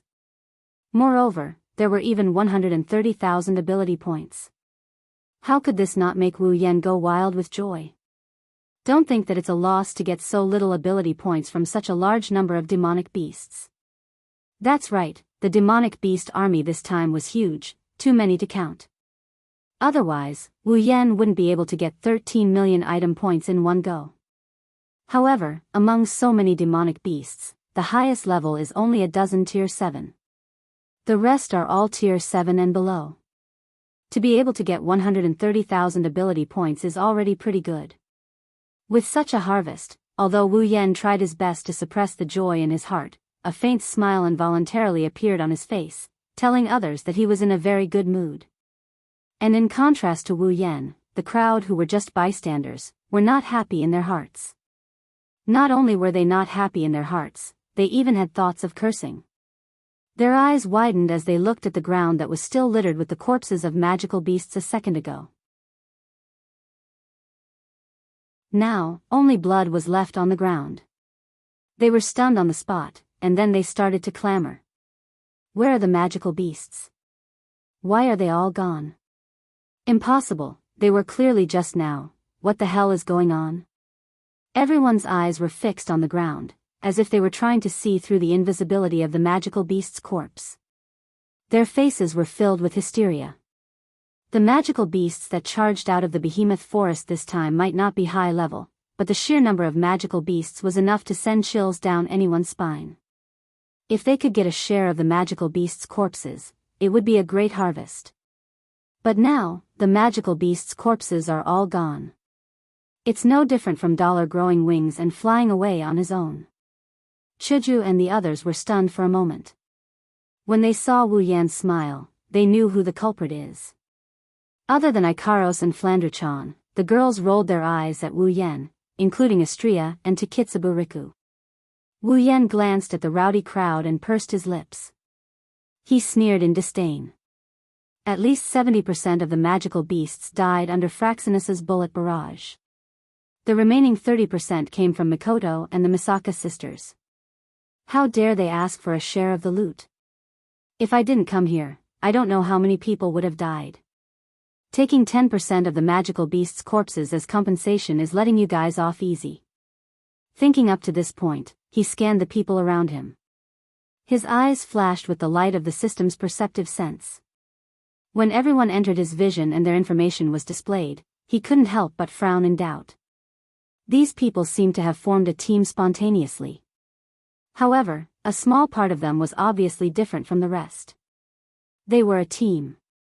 This group of people was the most elite among the crowd.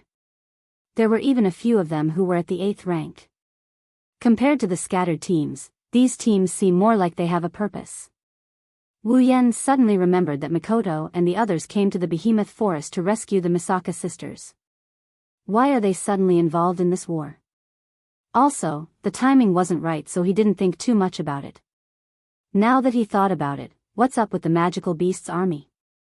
Why did they charge out of the behemoth forest? Wu Yan was still in the dark about this. Wu Yan turned to look at Mikoto and the others. Mikoto, aren't you here to rescue the Misaka sisters? Why are you suddenly leading the Misaka sisters to fight against the magical beasts? Yeah. Chuju also snapped out of her daze. When I first came here, I saw you guys fighting against the magical beast's army. I was shocked. Mikoto and the others looked at each other. Mikoto looked at Shokuhu Misaki. Why don't you tell me? Shokuhu Misaki nodded and turned to Wu Yen. Actually, we didn't expect things to turn out this way. Shokuhu Misaki explained the situation to Wu Yen and Hinajuku. Wu Yen and Hinajuku understood what happened. When they first came to the behemoth forest, Mikoto and the others were working together with Feifei. Mikoto and the others were there to rescue the sisters while Feifei was there to investigate the reason for the abnormality in the behemoth forest. Since they were close friends, they decided to enter the behemoth forest together. After all, Mikoto and the others were strong. Feifei's strength was also there for everyone to see. It was much better for them to work together. Under the lead of Misaka 10032, the girls successfully found the Misaka sisters. They successfully chased away the demonic beasts and rescued the sisters. However, after that, something unexpected happened. The abnormality in the behemoth forest attracted the attention of the various clans in the Ailu Empire. As a natural treasure trove in the Spalier world, every faction sent their best men to investigate. Feifei did the same. Because of this, the behemoth forest attracted a large number of people. This is where the problem lies. No one knows why the behemoth forest is abnormal. However, since the magical beasts in the behemoth forest chased away the humans, they must be hoping that no one will enter the behemoth forest. However, as more and more people flocked to the behemoth forest, the number of humans increased. Most of them were at least tier 6. As a result, the magical beasts in the outer perimeter of the behemoth forest couldn't stop the humans from entering, let alone chase them away. Finally, the magical beasts in the behemoth forest went berserk.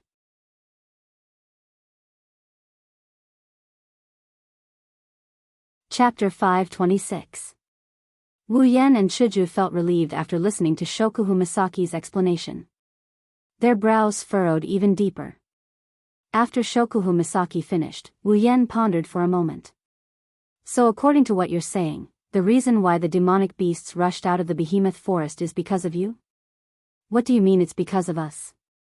Mikoto grumbled. It's obviously because of those bastards. Even if we didn't come, the demonic beasts would have gone berserk because they couldn't stop the humans from invading. Shokuhu Misaki nodded in agreement. At the end of the day, it's because of those demonic beasts.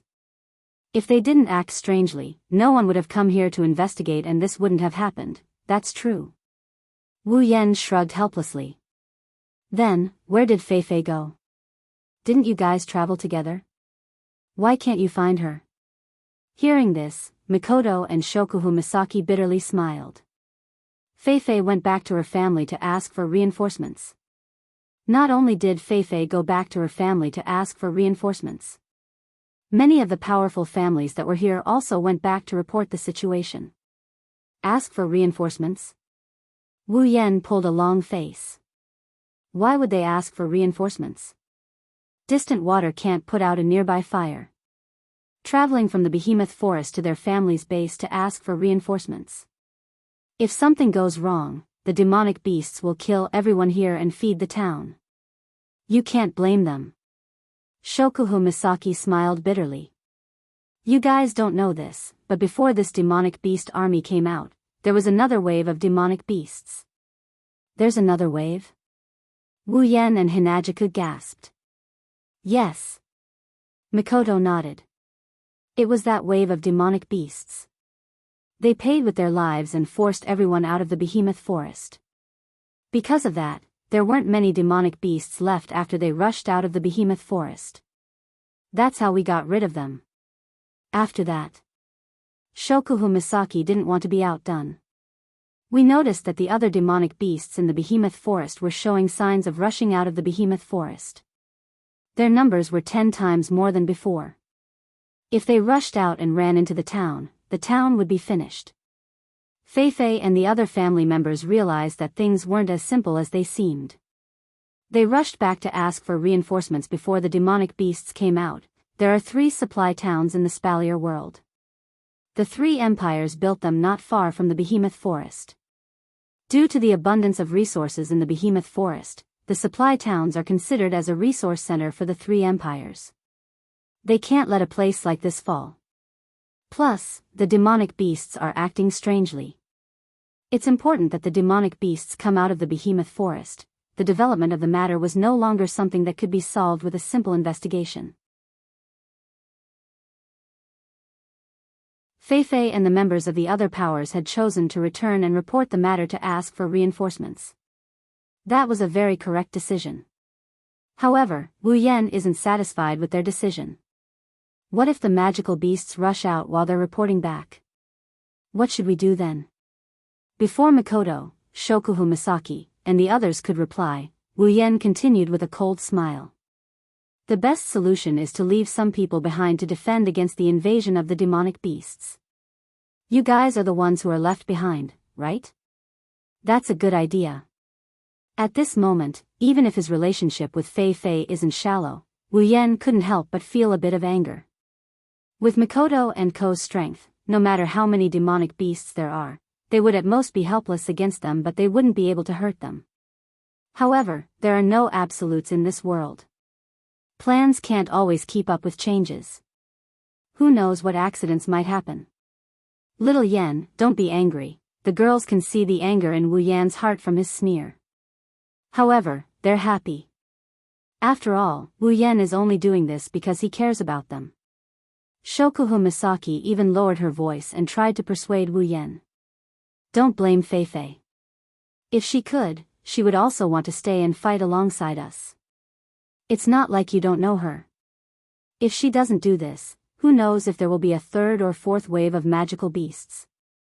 At that time, we might be able to survive if we rely on the few of us, but how long will we be able to hold them off? Wu Yan's expression eased up a little when he heard Shokuhu Misaki's words. He sighed. I'm not worried about you girls. It's just that the sisters are weak. I don't want to see two of them get hurt. The sisters are weak. Shokuhu Misaki's lips curled into a smile. Yen, it seems like you don't care enough about the sisters, hmm? Wu Yan was surprised. He raised his head and looked at Shokuhu Misaki. Shokuhu Misaki didn't explain. Instead, she pointed at the sisters. Look at the sisters' current levels. Wu Yan looked at Shokuhu Misaki curiously. He opened his system perception and looked at the sisters. Wu Yan was stunned. His mouth opened into a circle. Wu Yan rubbed his eyes and looked at the sisters again. After confirming that the information he saw was correct, Wu Yan couldn't help but ask. Rank 6? That's so fast. How is it? It's super shocking, isn't it? Kinohada Sai finally found a chance to attack Wu Yan. She put her hands on her hips and mocked him. You're trying to be a brother-in-law, but you don't even know your sister-in-law. You're so useless. What brother-in-law, sister-in-law? Mikoto blushed. In this place, the sisters only have one elder sister, and that's her. If Wu Yan is the sister's brother-in-law, wouldn't that mean that she's his wife? The arrogant cis-canon wouldn't admit it so easily. Hey, results, don't just focus on the sisters. Frenda looked like a kid who got full marks on a test paper. Look at us too, we're much stronger than before. Wu Yan snapped out of his daze. He opened his system perception and scanned the sisters. Their levels appeared in front of Wu Yan's eyes. Gue Chuju, level 69, Misaka Mikoto, level 75, Ikaros, level 79, Astria, level 77, Shokuhu Misaki, level 69, Kinohada Sai, level 65, Frenda, level 64, Takitsubu Riku, level 64, no way. Wu Yan was shocked. How did you all level up so fast? Shokuhu Misaki smiled and crossed her arms in front of her chest. It's all thanks to the sisters who hunted demonic beasts in the behemoth forest day and night. They all leveled up to tier 6. Even Kinohada, Frenda, and Takitsubu leveled up to tier 7. We leveled up too. These experience points might not mean much to you, Misaka, Ikaros, and Astria. But for us, it's different. You probably didn't feel anything after killing so many demonic beasts, but we leveled up. The same goes for the sisters. Do you still think the sisters are weak? Wu Yan gulped and retorted. So what if we're tier 6? More than half of the demonic beasts were tier 6, it's not just in terms of power. Shokuhu Misaki giggled. The most important thing is that we have Takitsubu's help. After reaching tier 7, she has also reached level 5. Her ability can actually affect our personal reality and bring us improvement. With her help, almost all of my sisters have reached tier 7 strength. Wu Yan was shocked. He looked at the shy Takitsubu and smiled bitterly. So you're the one who hid the deepest.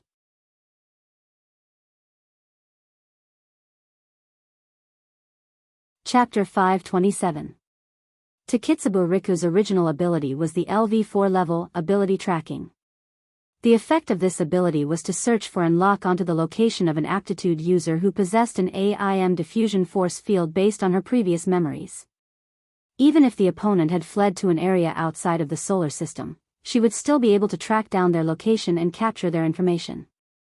Ability tracking was powerful, but it didn't have any offensive capabilities. It was also wrong to say that it was weak, because without this ability, the efficiency of the Academy City's Black Ops would be greatly reduced. Generally speaking, ability tracking was quite good in terms of support. However, after Takitsubu Riku reached LVL 5, ability tracking completely changed. Through the AIM diffusion field, she could freely manipulate other people's own reality. She could enhance, weaken, exchange, and change other people's abilities at will. She could even create a multi-ability user. This was Takitsubu Riku's current ability. This ability was undoubtedly very powerful, so powerful that it made people envious. To put it bluntly, with this ability, Takitsubu Riku could even start her own Academy City. Moreover, it would be even more powerful than the original Academy City. Because she could freely cultivate and create ability users, and even directly create an Esper, that wasn't just a dream. It has to be said that the previous Takitsubu Riku was buried by the entire Academy City. Although Takitsubu Riku's ability could only be used for tracking before reaching LVL 5, after reaching LVL 5, it would definitely be more useful than any other ability user in Academy City. It's impossible that the people of Academy City didn't detect Takitsubu Riku's talent.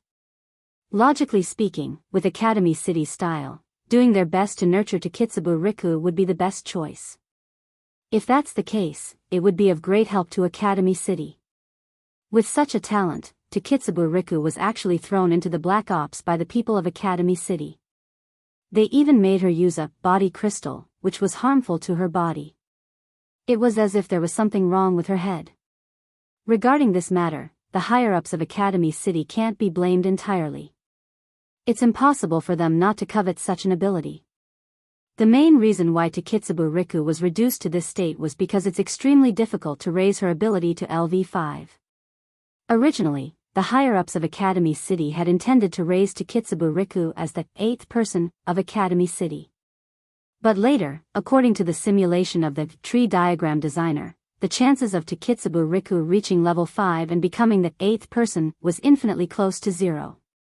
With regards to the results of the tree diagram designer simulation, the science-minded people of Academy City naturally wouldn't doubt it. Therefore, the higher-ups of Academy City could only focus on the body crystal, and have Takitsubu Riku consume the body crystal to achieve a similar effect. Unfortunately, the simulation also failed. In the end, Takitsubu Riku, the most talented aptitude user, could only become a Black Ops member who assisted in tracking. The higher-ups of Academy City probably didn't expect that in this world, there would be an anomaly like Wu Yan who possessed such a heaven-defying system. In their eyes, Takitsubu Riku had completely given up on her, but when it came to Wu Yan, it blossomed successfully and became the LV5 that they thought was impossible. According to the simulation of the tree diagram designer, the chances of Takitsubu Riku reaching LV5 were infinitely close to 0. But with the system, chances and whatnot were just nonsense. To become Wu Yan's summon, aptitude and bottlenecks were non-existent. As long as there was experience, it was only a matter of time before one reached the pinnacle, let alone a LV5. In other words, Wu Yan had picked up a great bargain. An aptitude user that everyone coveted was turned into his wife by him. Should I say that he had good taste? No matter what, the result was good. His wives were finally able to show their prowess, and the Misaka sisters were all growing up. This was undoubtedly a joyous occasion. Now, even if Wu Yan wanted to establish his own faction in the Spalier world, it would be more than enough.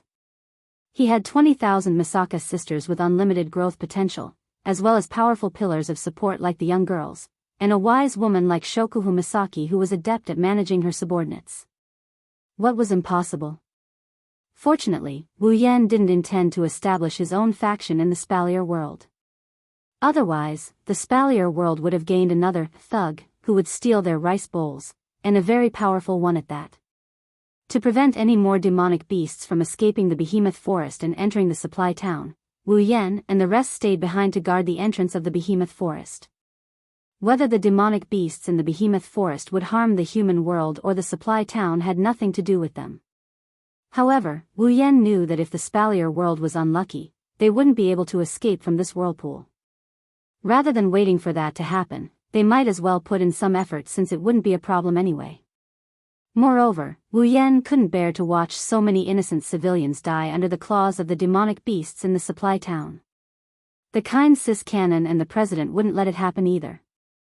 Plus, Fei Fei still had a favor to ask of them, so they could only stay here for the time being. Demonic beasts appeared a few more times as expected. However, there weren't as many of them as before and none of them were above level 6. Wu Yan couldn't be bothered to do anything, so he let the Misaka sisters practice on their own. Needless to say, the combined strength of the Misaka sisters was off the charts. They killed the demonic beasts in a matter of seconds, leaving Wu Yan stunned. This time, Wu Yan didn't touch the corpses of the demonic beasts. If he ate the meat, he should at least let the others have the soup. Otherwise, what would happen if they ran away? Since there weren't many demonic beasts and their levels were low, they couldn't be exchanged for a lot of points. Wu Yan didn't mind. After waiting for about 3 to 4 hours, finally, another batch of demonic beasts fell under the swords of the human army. Reinforcements finally arrived. A large army that was several times larger than the number of people guarding the supply town, wearing armor, holding knight swords, long spears, and other weapons, rushed from the direction of the supply town. They spread out and formed a human wall, protecting the entire supply town behind them. The leader of the army was an old man, one that Wu Yan and the others were familiar with.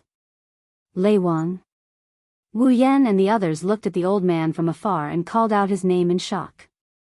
That's right, the old man is Lulu's grandfather, the host of the Spalier World Tournament, a member of the Academy Council, the ancestor of the Lori family of Ailu Empire, Lei Wang. Ha ha ha ha. Lei Wang looked towards Wu Yan's direction. When he saw Wu Yan, he couldn't help but laugh. He waved his hand and said, "Little guy, we meet again." Yen. Chuju. Mikoto. Beside the Thunder King, Fei Fei, who was holding the night elf, ran over. She glanced at everyone before letting out a sigh of relief and said, "That's great. You guys managed to hold on until we arrived. You guys are finally here." Mikoto shook her head with a bitter smile. There were signs of relief on her face as well. "I didn't expect you to come personally," Wu Yan said politely to Lei Wang, who also walked towards them. Lei Wang was Lulu's grandfather, be it in terms of seniority, strength, or experience. Lei Wang was more than a level higher than Wu Yan. It was only natural for Wu Yan to be polite. However, Wu Yan didn't expect a Tier 9 powerhouse like Lei Wang to come personally.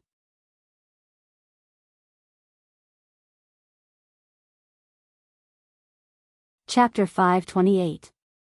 Lei Wang's smile widened at Wu Yan's courteous behavior. He patted Wu Yan's shoulder without the slightest arrogance of a powerhouse.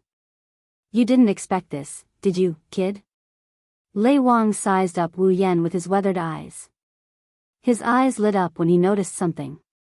"Kid, I haven't seen you for a day or two and you've grown a lot. Did you rank up?" Wu Yan was slightly surprised. He lifted his head to look at the smiling Lei Wang and nodded his head in admiration. I didn't expect you to see through me. Lei Wang shook his head in amusement. Kid, you have so many secrets but you don't want to talk about them. I can't help it. I'm very curious, so I had to wipe my eyes clean and find out for myself. Wu Yan smiled sheepishly and didn't say anything else. Fei Fei finally reacted from the conversation. She covered her mouth and looked at Wu Yan in shock. Yan, you've ranked up. You're a tier 8 powerhouse now? Well, I've been grinding for so long. Wu Yan said half-heartedly to Fei Fei. It's all thanks to the battle with Jaffer that I broke through my bottleneck. I see. Fei Fei looked at Wu Yan with envy. I didn't expect that the opponent who was on par with me a month ago would be ahead of me now. Fei Fei, you'll reach tier 8 sooner or later. Wu Yan saw the envy on Fei Fei's face. You're already at the peak of tier 7. It's only a matter of time before you reach tier 8. It's not that easy. Fei Fei smiled bitterly. There are many peak tier 7 powerhouses in the Spalier World Academy, but how many tier 8 powerhouses are there? One mistake and you'll be stuck at this level for the rest of your life. Don't underestimate yourself, Fei Fei. Wu Yan smiled and looked at Fei Fei's face. You should think about it this way. How many tier 8 powerhouses are there that can reach the peak of tier 7 at your age? Well said, kid. Lei Wang clapped and looked at Wu Yan with praise. He then looked at Fei Fei and grinned. Fei Fei, don't underestimate yourself. Back then, although your teacher was also a rank 7 when he was your age, he didn't reach your level. You're only one step away from the rank 8. Your talent is stronger than your teacher's. That brat has already reached the rank 8. How can you not reach the same level as him? The most important thing is to have a good attitude. Fei Fei lowered her head and thought for a while. Then, she smiled. I understand. Thank you, Patriarch. And Yen. I'm happy to see all of you grow up. The Thunder King stroked the white beard on his chin and said with a smile. At the Thunder King's level and age, compared to himself, he was naturally more willing to see his juniors grow up healthily. Otherwise, he would not have chosen to be the host of the Inter-Academy tournament. At this time, some of the more well-dressed people walked out from the crowd. They glanced at Lei Wang and wanted to greet him, but when they saw Lei Wang chatting with Wu Yan and the others, they dismissed the idea and retreated to the side. Wu Yan took note of the situation. Based on their attire and their location, Wu Yan guessed that they are reinforcements sent by the other families to the giant beast's forest. Wu Yan looked at Lei Wang in confusion. Grandpa Lei Wang, why did you bring these people here? Aren't you the old ancestor of the Lori family? What? Lei Wang glanced at Wu Yan with a half-smile. Do I look like the kind of person who would watch a show behind the scenes? No, that's not it. Wu Yan scratched his face. However, there's something I don't understand. As a member of another family, why would they agree to let you lead their family members? Lei Wang's smile didn't change after hearing Wu Yan's words. However, Wu Yan's sharp senses noticed that Lei Wang's expression tensed up a little. It made that smiling face full of wrinkles look a little more serious. It can't be helped. Lei Wang looked at the troops and said to Wu Yan and the rest.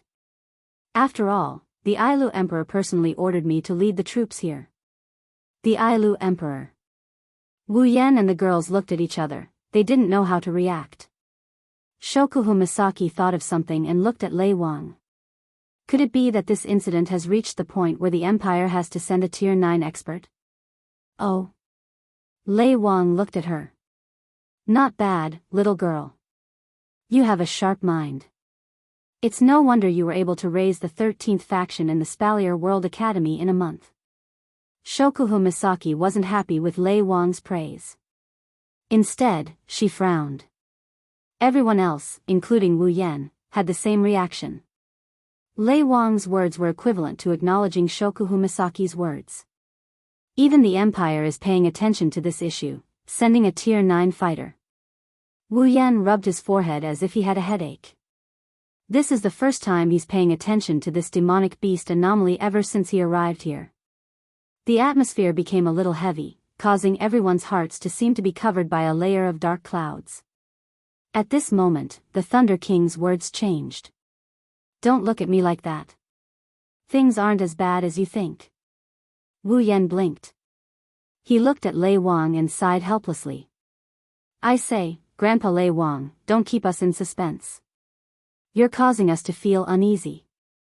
It doesn't feel good, the Thunder Lord laughed out loud.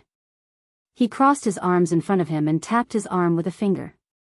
After pondering for a moment, he said to the crowd, then I'll be direct. The reason why the old emperor asked me to come was merely because of a guess, a guess? Everyone turned their gazes to the Thunder Monarch, waiting for him to continue. Everyone could roughly tell that what the Thunder Monarch was about to say next would be very important. Perhaps you all don't know. Lei Wang said softly. Actually, this incident where the magical beasts in the behemoth forest stopped attacking each other and stood on the same side and chased away the humans in their territory has happened before. Everyone's expression changed. Feifei said, Elder, since something like this has happened before, then the reason for the magical beasts in the behemoth forest should be clear, right? Why did you send me here to investigate? Because I'm not sure. The Thunder King said, although something like this happened in the past, it was a long time ago. We only learned about it from books. That's why we know a little more than you. Books. Shokuhu Misaki tilted her head. The books mentioned that something like this happened. What's the reason behind it? The Thunder Monarch nodded slowly as he gazed in the direction of the giant beast's forest. At this moment, the Thunder Monarch's face was no longer smiling. According to the books, when magical beasts gathered in the behemoth forest and chased away humans, it was always at the center of the behemoth forest. That's when the Beast King was born. Beast King. Everyone slowly repeated these two words. Their eyes were filled with doubt. Wu Yan's eyes flickered and he continued. What tier of demonic beast is qualified to be called a Beast King? What level of magical beast is qualified to be called a Beast King? Lei Wang shook his head. Let me tell you, magical beasts that are qualified to be Beast Kings are demigods.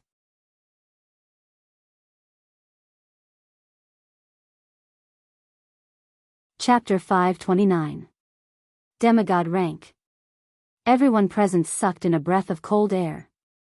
Since ancient times, the Spalier world had given birth to 5 peak-level god-level powerhouses. Everyone in the Spalier world knew about this.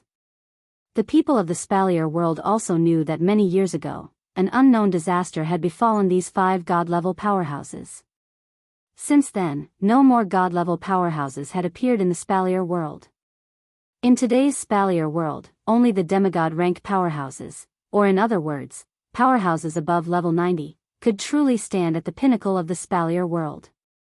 And in the Spalier world, there were only 5 such powerhouses. The entire Spalier world's surface area was so vast that it made people speechless. And the number of humans living in the Spalier world could be counted in the hundreds of millions. With such a terrifying number of people, there were only 5 demigods. One could only imagine how easily the demigod rank made people feel as if they were in a dream, but now, the Thunder King was saying that a demigod had been born in the behemoth forest. If the Thunder King, a level 9 powerhouse closest to the demigod rank, hadn't said this, perhaps even Wu Yan and the others who came from other worlds and didn't have as much respect for the demigod rank as they did for the Spalier world, they probably wouldn't have believed it so easily. You don't have to be so shocked. Didn't I just say it? This is only a guess. Apart from you, only us old fellows from the council know about this. The majority of people still don't know. The Thunder King sighed softly. No matter what, it's only something recorded in a book. Whether it's true or not still needs to be investigated, is that so? Wu Yan looked in the direction of the behemoth forest, his gaze becoming incomparably sharp. It's just a guess. Is there a need for a level 9 powerhouse to investigate? That's because you still don't know what a demigod rank magical beast, also known as a Beast King, represents. When he mentioned the demigod rank, the Thunder King's tone became a little illusory. If the demigod rank was only a legend to others, then to the Thunder King, it was a dream. Do you know why the birth of a Beast King caused the magical beasts in the Behemoth Forest to abandon their former enmity and gather together to fight against foreign enemies, and even chase the living people of the Behemoth Forest out of the Behemoth Forest? Wu Yan's Beast Kings in the Spalier World King's eyes, and they all shook their heads in unison. The Thunder King demigod rank. And demigod rank in the Beast King. The reason why demigod-level magical beasts are called Beast Kings is because demigod-level magical beasts are no less intelligent than humans. They can think and have their own ideas. At the same time, they have the ability to make all magical beasts obey them. The magical beasts will gather when a Beast King is born and chase away foreign enemies together. This is the Beast King's command. The Thunder King recalled the description of the Beast King that the three emperors of the three empires had about the Beast King during the council's meeting and said slowly.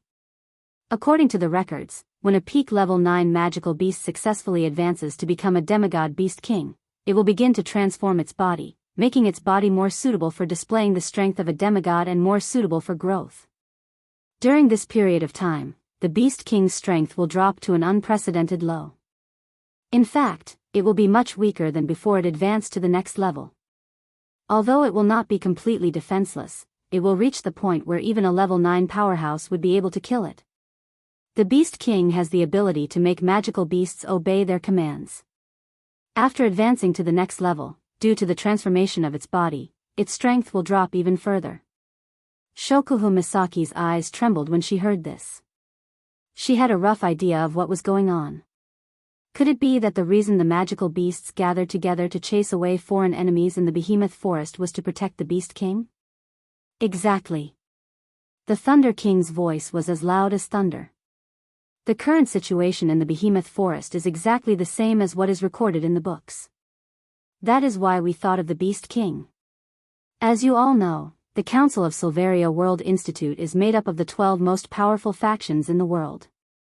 When they realized that the Beast King might have been born, the 3 chairmen of the council, who are also the emperors of the 3 empires, immediately called for a meeting and explained the situation to us.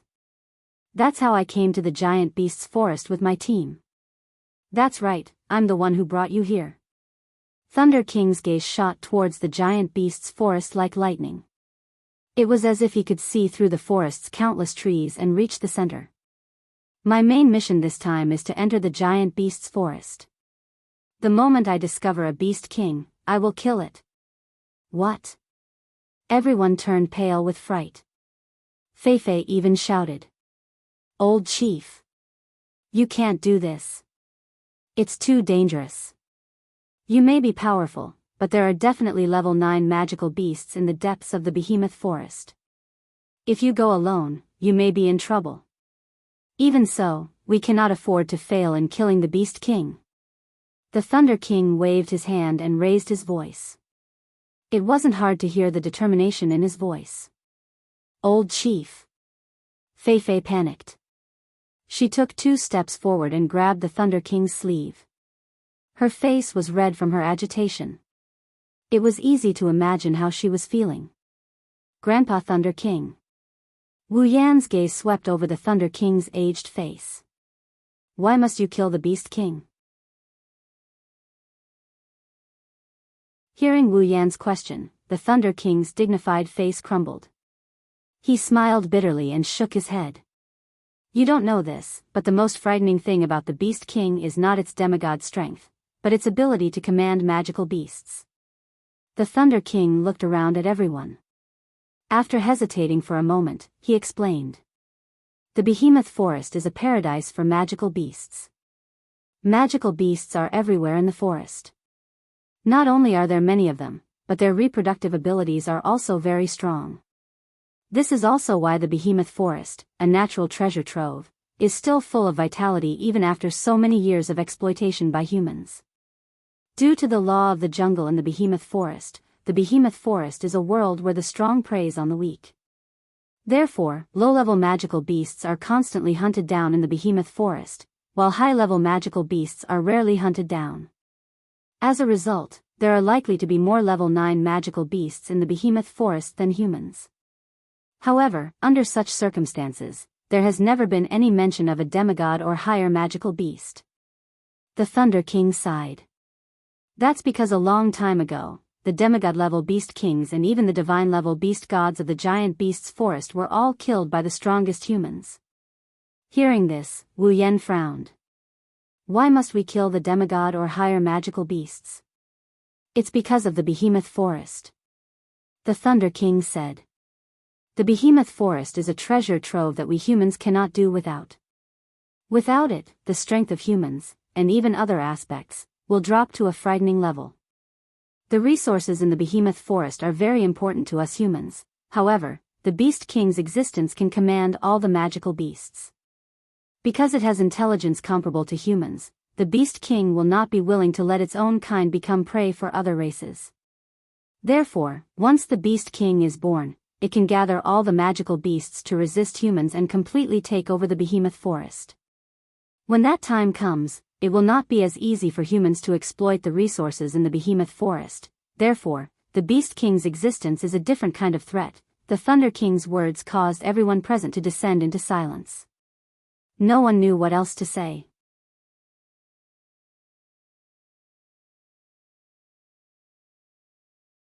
Chapter 530.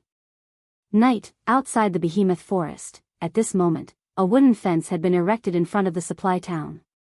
Around the wooden fence, groups of knights were patrolling. It was obvious that they were patrolling to prevent the flow of people from entering the behemoth forest. After all, the current behemoth forest was no longer suitable for people to enter. It was still necessary to take some protective measures. Not far away, there was another place surrounded by wooden fences. Tents were set up one after another inside. Similarly, groups of knights were patrolling the area. That was a place for the majority of the troops, as well as the people here, to rest. It was night. Within a tent, Wu Yan was lying on a blanket. His hands were behind his head as he looked at the ceiling of the tent. He did not move for a long time. In his mind, he was recalling the words of the Thunder King today. Actually, Wu Yan felt a little helpless in his heart.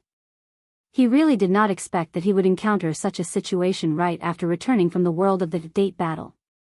Originally, he had thought that the abnormality of the magical beasts this time was merely a trivial matter. Before he came, he had not paid much attention to it. After he came, before he met the Thunder King, he also did not pay much attention to this matter. But who would have thought that in the end, the trivial matter he had thought of at the beginning had actually involved him to such an extent? The appearance of a rank 9 expert, the birth of a demigod rank magical beast King. This series of events had already escalated to the point where he had no choice but to place it in his heart. If possible, Wu Yan doesn't want to get involved in this matter anymore. He's just a tier 8, he's still miles away from tier 9, he's still miles away from that so-called demigod tier. Now that he's involved in something that's so far away from these two terms, he's about to flip the table. He was still in high spirits over the fact that he got the Red Jade bloodline ability. He was even more excited over the fact that he got Flanderchan's Red Jade. Who would have thought that he would be able to enter tier 9 for a short period of time? Who would have thought that he would be able to do whatever he wanted once he entered Flanderchan's Red Jade mode? How could he not flip the table when he thought that he could do whatever he wanted once he entered Flanderchan's Red Jade mode? How could he not flip the table when he thought he could do whatever he wanted? If the development of this matter is as Lei Wang said, the birth of a Beast King, then this matter is out of his control. That's why Wu Yan didn't want to get involved in this matter. It's fine if it's him. No matter what, he can use the heaven-defying items in the system to escape. However, he still has the girls around him. Chuju, Mikoto, Ikaros, Shokuhu Misaki, Flanderchan, Astria, Kinohada Sayai, Frenda, Takitsubu Riku, Misaka sisters. Other than Kotori, Kurumi, Toka, and Yoshino, the most important people in Wu Yan's life are all around him. Even if he has the system's items as his trump card, he won't be able to take care of all of them. If something happens to any of them, Wu Yan will definitely go crazy. Even if he can use the summoning points to revive the girls, it's not an excuse for Wu Yan to let this happen. That's why Wu Yan didn't want to get involved. However, at the same time, Fei Fei was still here. Although he had only met the Thunder King once or twice, their relationship was quite close. Furthermore, the Thunder King was Lulu's grandfather. Could he just watch them stay here and not do anything? That night, Wu Yan's mind was filled with all sorts of worries. This is because the matter with the Beast King is only a guess. Only the Thunder King came to the meeting this time.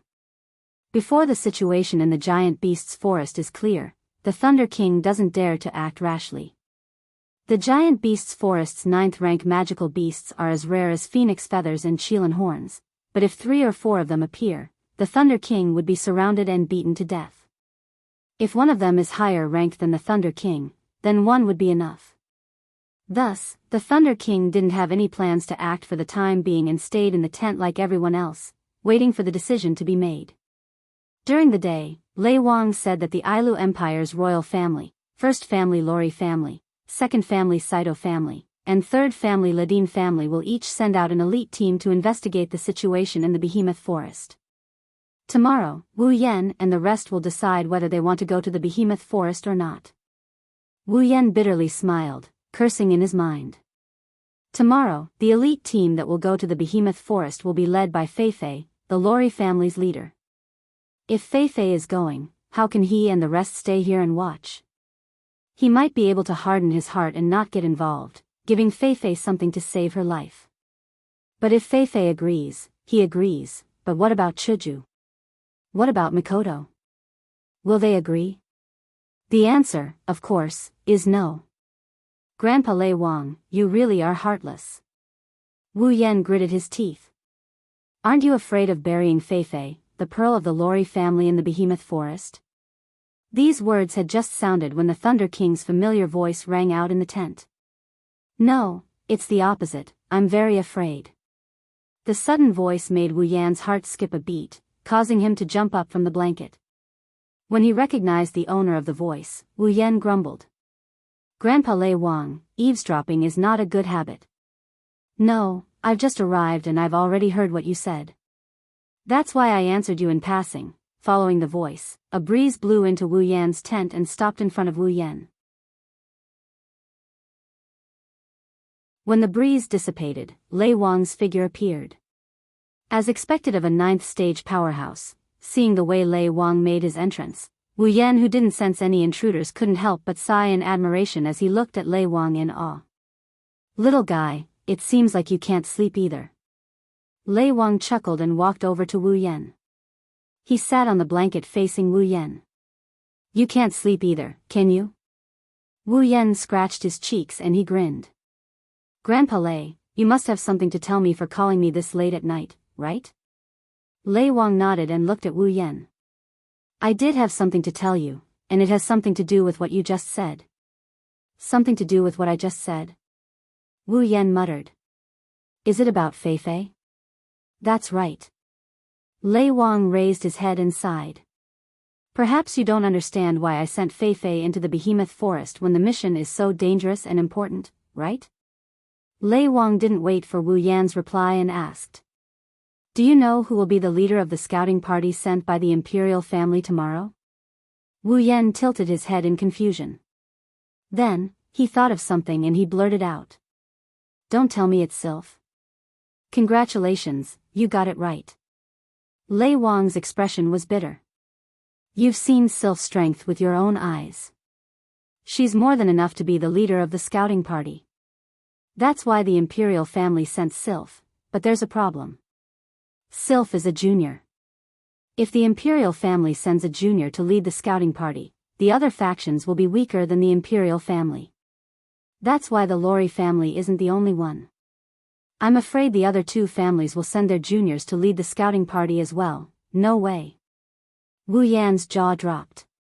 Look at the situation and you're still trying to fight back. Are you out of your mind? But that's the truth. Lei Wang smiled bitterly. He turned serious and looked at Wu Yan. Kid, you're a mysterious person. There are many things we don't know about you. I'm sure you're not simple. I believe the Behemoth Forest won't be able to keep you here. That's why I hope you can help me protect Feifei.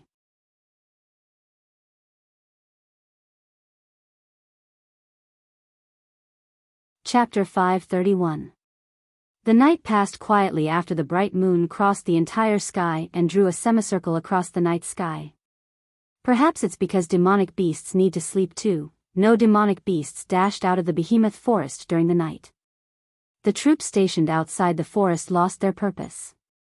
The night was quiet, there wasn't much noise. When the night slowly faded and the sky started to brighten, the behemoth forest encampment was filled with people. In the middle of the open space in the encampment, a team was neatly lined up. There were about 100 people in this team. Compared to the entire encampment, this number was like a drizzle. However, everyone in this team had at least the strength of a Tier 7 expert. From the outside, they appeared to be neatly arranged. However, if one were to observe carefully, one would discover that this 100-man team was actually divided into 5 small groups. To be more precise, there were 4 large groups and 1 small group. At the front of the group, 4 young boys and girls stood at the very front, looking ahead. In the direction of their gazes, there was a figure standing in the wind, with his back facing them. He looked up at the sky, like a statue. For a long time, he didn't move at all. The 4 young men and women are familiar faces. One of them is Bing Ling, leader of Sea of Icicles, one of the 13 strongest factions in Spalier World Academy. The other one is Bai Shi, leader of Crimson Land, one of the 13 strongest factions in Spalier World. The last 2 are girls. They're Feifei, leader of Deadly Forest, and Sylph, leader of Snow Song and princess of Ailu Empire. The 4 of them stood at the front of the team in a row. It was obvious that the 4 of them were the leaders of this team. However, in this team, there was a very conspicuous corner. There were 10 people who didn't fit in with this team: Wu Yan, Chuju, Mikoto, Ikaros, Shokuhu Misaki, Flandre-chan, Astria, Kinohada Sayai, Frenda, and Takitsubu Riku. The 10 of them are standing in a corner of the group. They didn't line up with the others, they just stood there casually. The 10 of them are very conspicuous. However, the person in question didn't care about it. He ignored everyone's gazes and looked at the figure with his back facing them. It's Lei Wang. Looking at the figure with her back facing him, Wu Yan acted the same as the others on the surface, but in his heart, his thoughts had already drifted away. Feeling the different auras of the 9 girls surrounding him, he felt extremely helpless. Last night, Wu Yan couldn't just sit by and watch Feifei enter the behemoth forest. Under Lei Wang's request, he agreed to follow Feifei and the others into the behemoth forest. Wu Yan didn't want to let Chuju and the others know about this. However, he knew they would find out sooner or later, so he didn't hide it from them. How should he put it? Well, the result was more or less what he expected. The girls all said they wanted to follow Wu Yan and Feifei into the behemoth forest. Wu Yan had expected this, but he couldn't do anything about it. After all, Wu Yan didn't want the girls to get involved in this, even though he knew it was impossible. Not only that, if Wu Yan expected Chuju, Mikoto, and the others' reaction, then when Flandre-chan made a big fuss and said she wanted to go with them, Wu Yan really didn't expect it. Everyone knows that Ikaros is the strongest in the group on the surface, but the real strongest is Flandre-chan. It's just that Flandre-chan's power was sealed and it hasn't been unsealed since. That's why everyone subconsciously ignored Flandre-chan's existence until now, when they finally remembered Flandre-chan's true strength. After a series of twists and turns, Flandre-chan will be coming with them. This time, all 10 of them will be moving together. Chuju, Shokuhu Misaki, Kinohada Sayai, Frenda, and Takitsubu Riku are all Tier 7. Wu Yan, Mikoto, Ikaros, and Astria are all Tier 8. Their hidden trump card is the Tier 9 Flandre-chan. With this combination, the 10 of them will be more than enough even if they don't move together with the expedition team. They stood in the center of the base with the expedition team. They were surrounded by a large group of people. Everyone stood there quietly, they didn't say a word. It's as if they're waiting for something to happen. The sun rose from the other side of the behemoth forest and shone down on everyone. Lei Wang, who had his back facing everyone, slowly turned around. He took a deep breath and scanned the expedition team in front of him. After a while, he opened his mouth. I don't want to talk about how important this mission is. You should know how important each of you are in your respective families and organizations. Due to various reasons, this mission has fallen on your shoulders. Even I don't know what will happen when you leave. What I want to say is, the Thunder King paused for a moment and waved his hand to the side. His casual but solemn words reverberated in the air above the encampment, entering the ears of everyone present and also into their hearts. You must come back alive. Everyone's hearts trembled violently when they heard the Thunder Emperor's words. The entire elite exploration team felt a fire burning in their hearts, causing the blood in their bodies to heat up. Thousands of words were finally condensed into a single sentence. Yes. The Thunder King nodded and turned around. Once again, he had his back facing the crowd. Go. This time, there was no reply. The elite expedition party, led by Sylph, Fei Fei, Bing Ling, and Bishi, walked past Lei Wang and entered the giant beast's forest. Their silhouettes gradually disappeared from sight. Wu Yan spoke after the expedition team left. Let's go as well, the girls nodded. Under the watchful eyes of the rest of the team and the Misaka sisters, they followed Lei Wang into the giant beast's forest and stood beside him. Lei Wang saw Flanderchan being held by Chuju and frowned. He looked at Wu Yan in dissatisfaction. Little guy, are you going to bring this little girl with you? Wu Yan glanced at Flanderchan and nodded. Lei Wang's frown deepened. He opened his mouth to say something but was interrupted by Wu Yan. Grandpa Lei Wang, don't worry. Wu Yan smiled at Lei Wang. Do I look like an unreasonable person to you? Lei Wang was taken aback. He lowered his head and muttered to himself. He knew that Wu Yan was hiding a lot of things. His abilities are definitely not simple.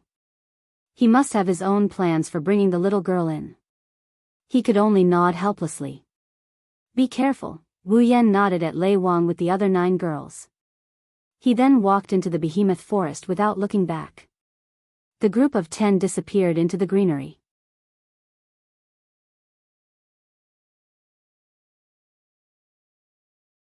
Chapter 532.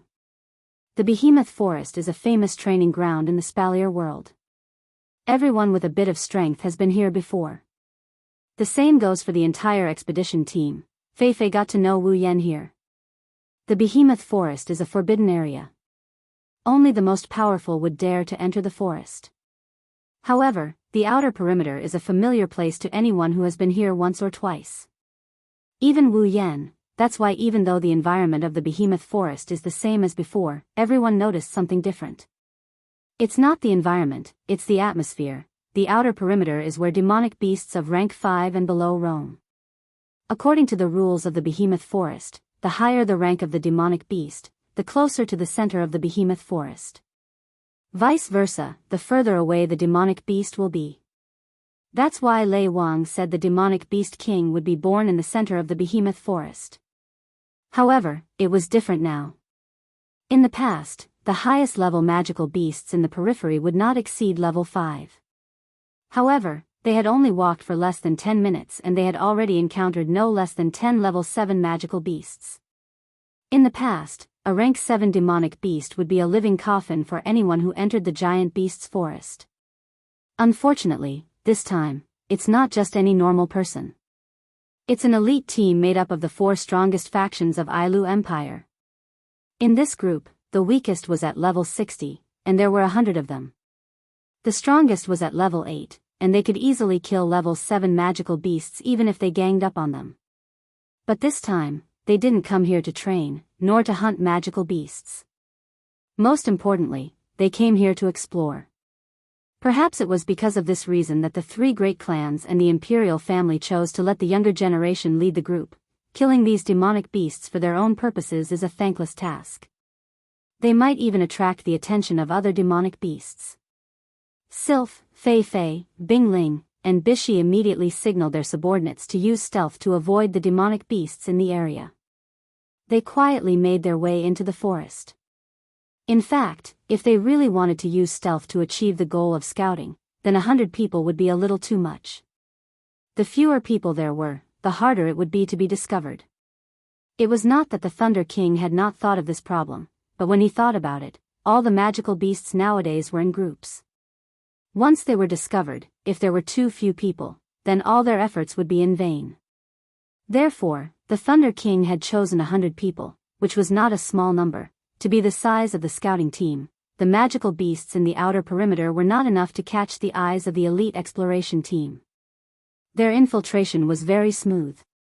Up until now, they had not been discovered by any magical beasts. The magical beasts in the outer perimeter were the areas with the highest number of magical beasts in the entire giant beasts forest. Towards the end, the number of magical beasts slowly decreased. This lessened the burden on everyone. Since they're going in stealth, there's no need to talk to anyone. Up until now, the entire team of 100 people is silent.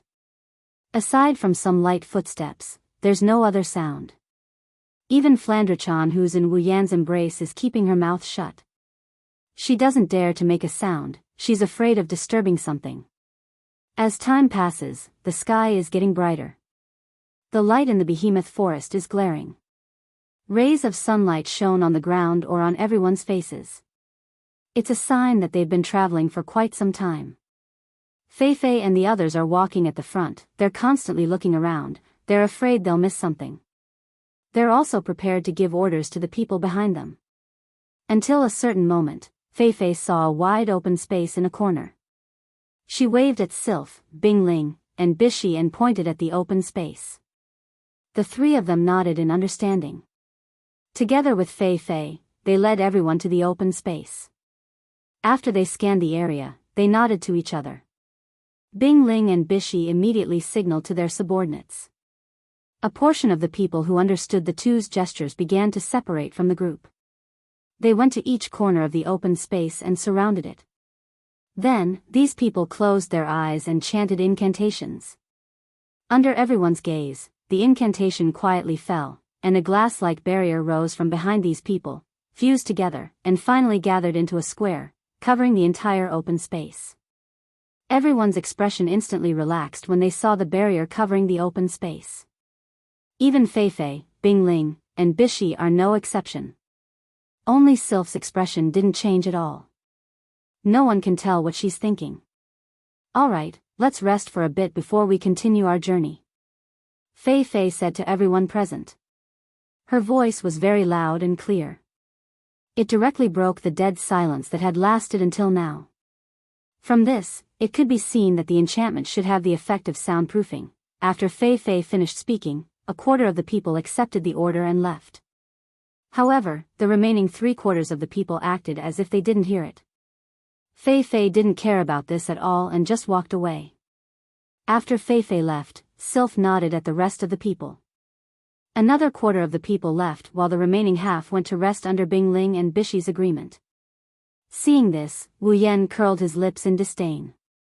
This is why he hates these big families. They're all on the same side, but they can't even achieve the most basic level of unity.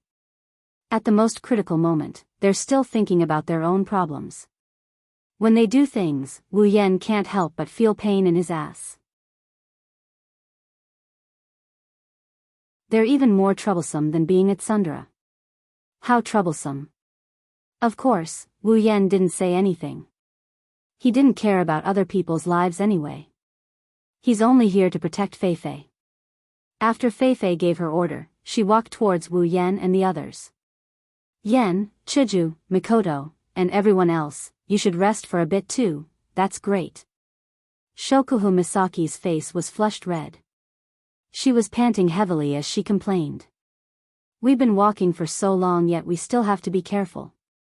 I'm exhausted. Mikoto glanced at Shokuhu Misaki with a gloating expression. Shokuhu Misaki was annoyed but she couldn't say anything. Who told her to be an exercise idiot? Shokuhu, it's time for you to train your body.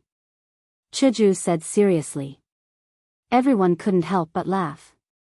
Shokuhu Misaki gritted her teeth and humphed. I don't need to train my body. I have a smart brain, that's more than enough for me. Everyone laughed when they heard the annoyance in Shokuhu Misaki's voice. The girls' giggles attracted everyone's attention, including Sylph, Bingling, and Bishi. Feifei stopped laughing after a while. She looked at Flandre-chan in Wu Yan's arms with a serious expression. I didn't get the chance to ask you earlier. Yan, why did you bring Flan here? Don't you know how dangerous the behemoth forest is? It's been like this for a long time now. What if we can't take care of her when she's in danger? Flan doesn't need anyone to take care of her. Flandre-chan pouted unhappily. Flan is strong too. Did you hear that? Wu Yan looked at Feifei with a half-smile. That's how it is, you. Feifei rolled her eyes at Wu Yan. She turned around and sulked. It's for everyone's sake. Feifei didn't know that Flandre-chan was telling the truth.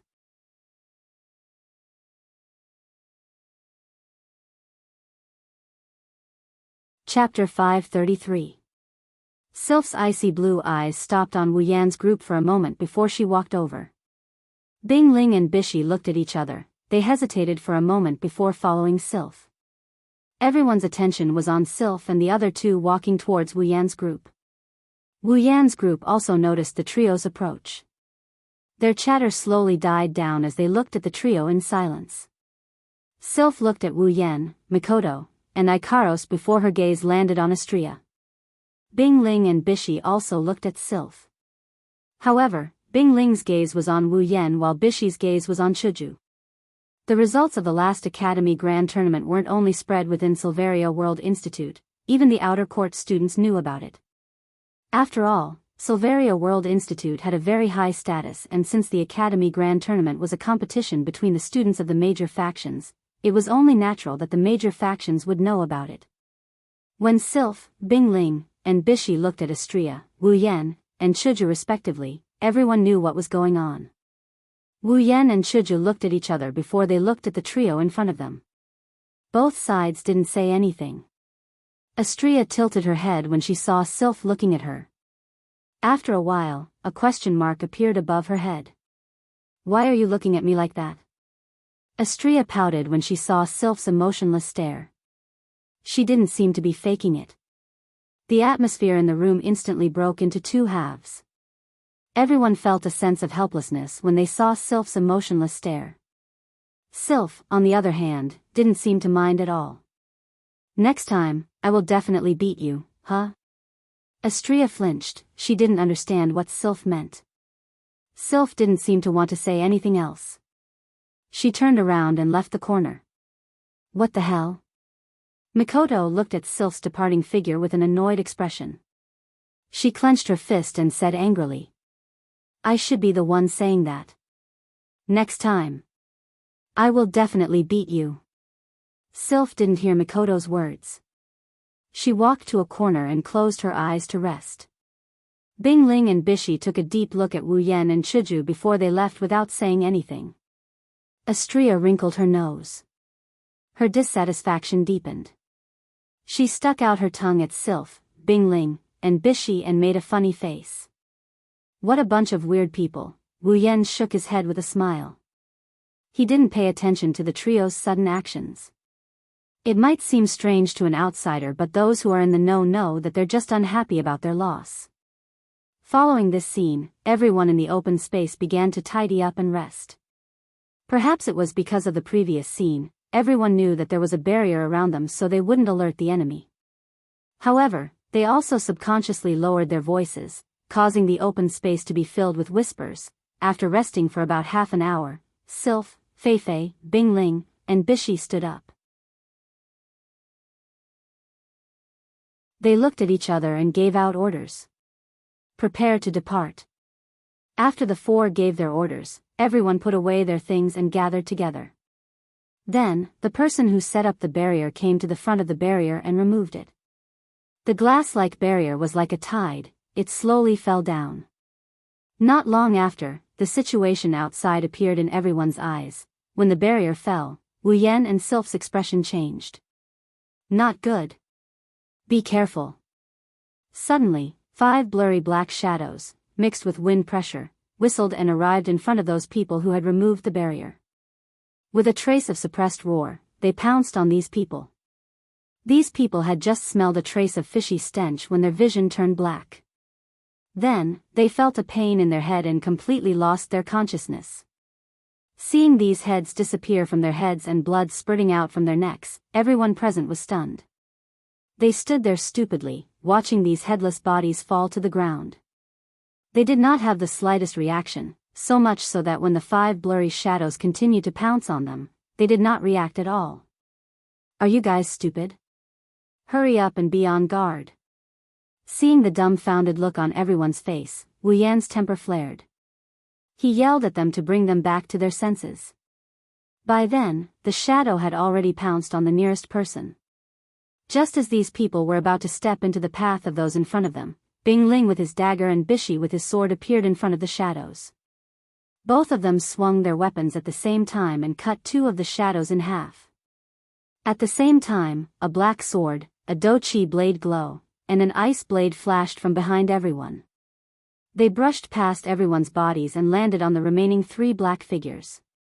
The next moment, similar to the 2 black figures in front, the 3 black figures were cut into 2 halves and landed on the ground. Only bright red blood droplets exploded in midair and splashed onto the stunned expressions of those people who had nearly lost their heads. It was only now that everyone could clearly see the true appearance of the black shadows. They were 5 completely black demonic wolves. Wu Yan sneered when he saw the people's dumbfounded expressions. He waved his hand and closed the gate of Babylon behind him. Then, he turned to Sylph and Feifei who have put down their staffs and night elves. So this is your so-called elite scouting party? Sylph and Feifei lowered their heads when they heard Wu Yan's words. The rest of the scouting party also came back to their senses. Their eyes were filled with fear and shame. They lowered their heads because they couldn't refute Wu Yan's words. Bing Ling and Bishi sighed when they saw this. They silently returned to Sylph and Feifei's side. For a moment, everyone was filled with an oppressive atmosphere. Wu Yan shook his head and snorted coldly.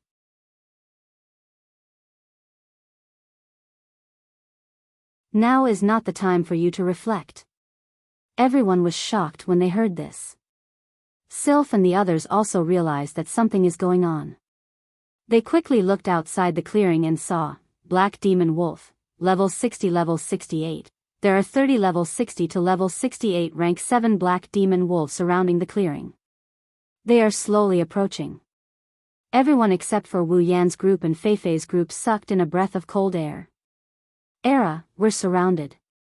Shokuhu Misaki gloated at his misfortune as she stated the cruel truth. Her expression didn't look relaxed at all. Damn it, when did this happen? Bing Ling gritted his teeth as he tightened his grip on his daggers. 30 rank 7 demon wolves are nothing to the elite expedition party. However, there are 3 level 68 demon wolves among them. Feifei and the others are worried. They don't have the system's perception, so they can't tell the specific level of the demon wolves. However, they can sense the demon wolf strength from their auras. Other than Sylph, everyone else in the party has to be wary. The members of the expedition party have regained some of their elite demeanor. Their expressions became serious and their impetus and mana fluctuated. They are ready to fight at any moment.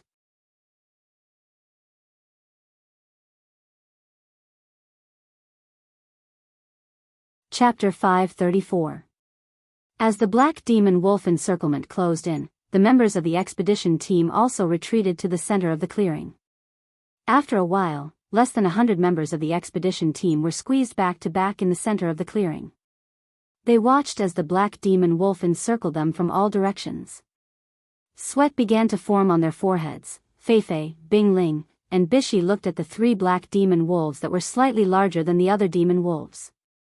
However, their auras were much stronger than the other black demon wolves.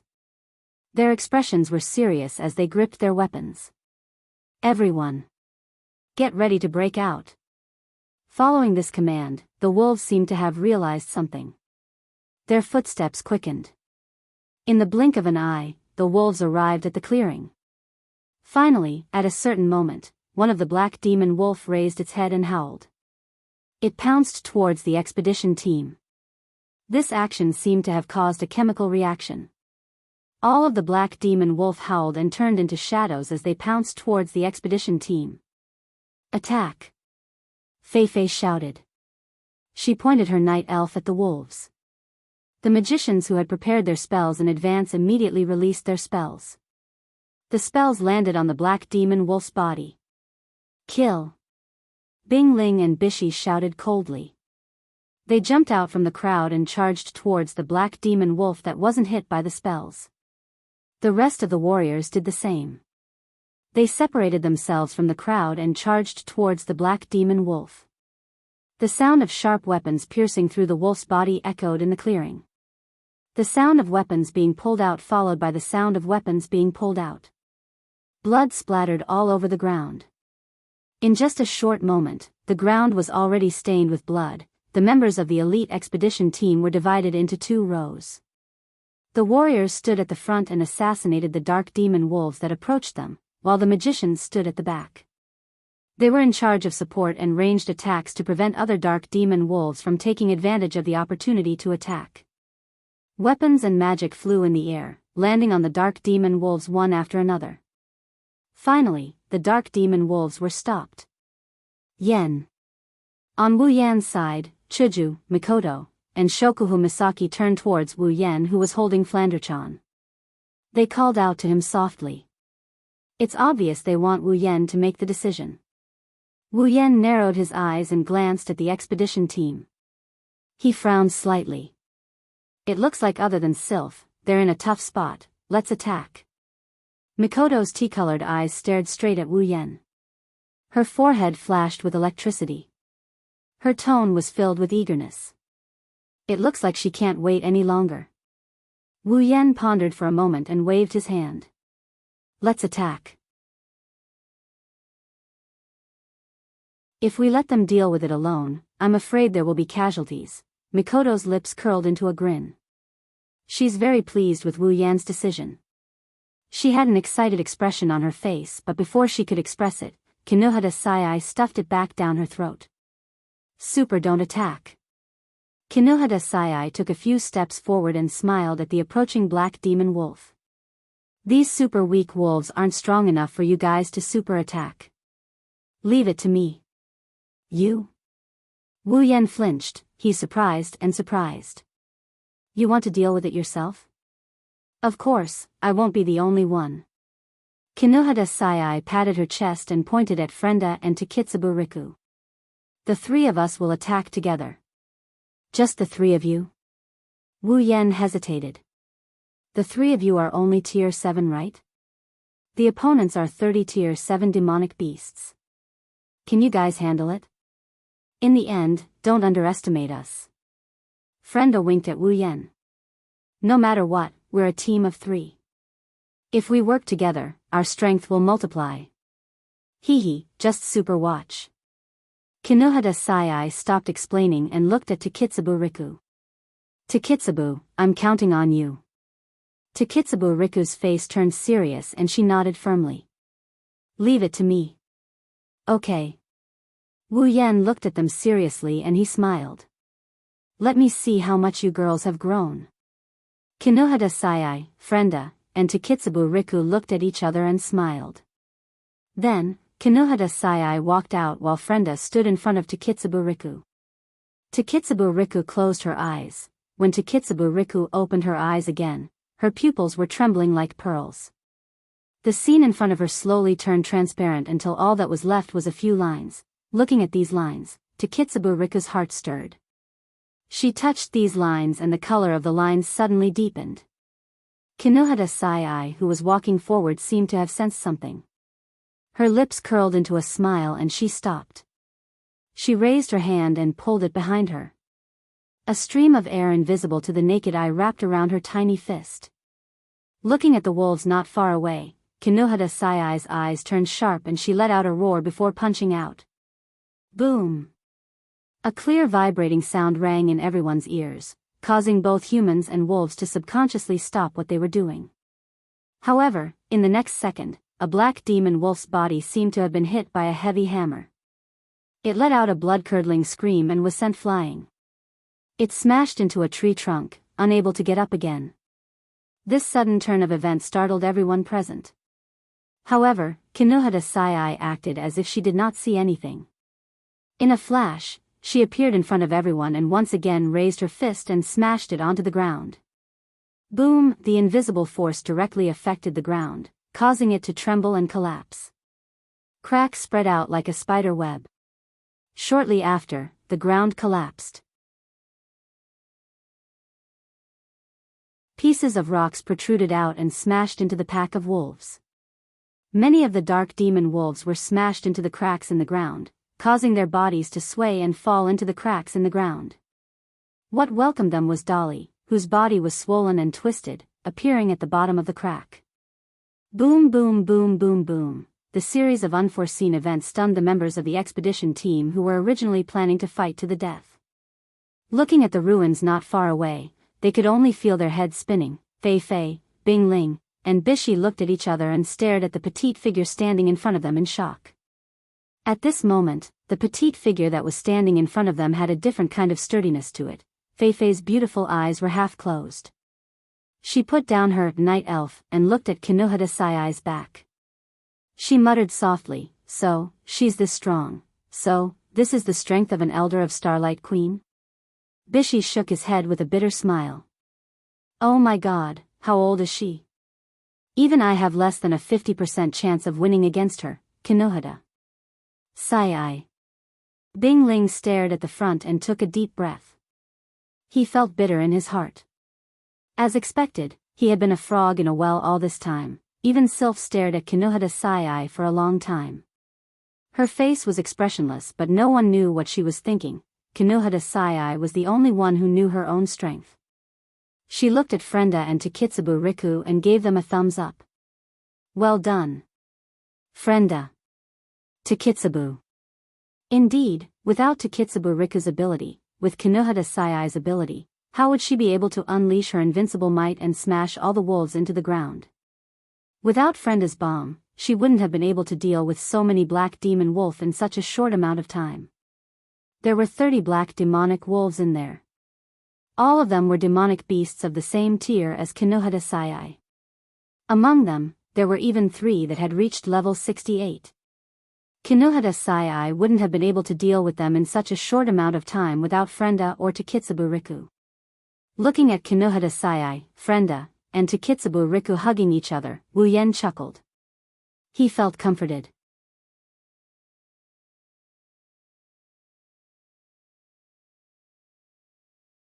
Chapter 535.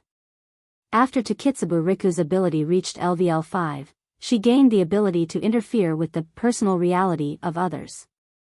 Through AIM, she was able to manipulate the personal reality of others. She was able to enhance, weaken, exchange, and change other people's abilities.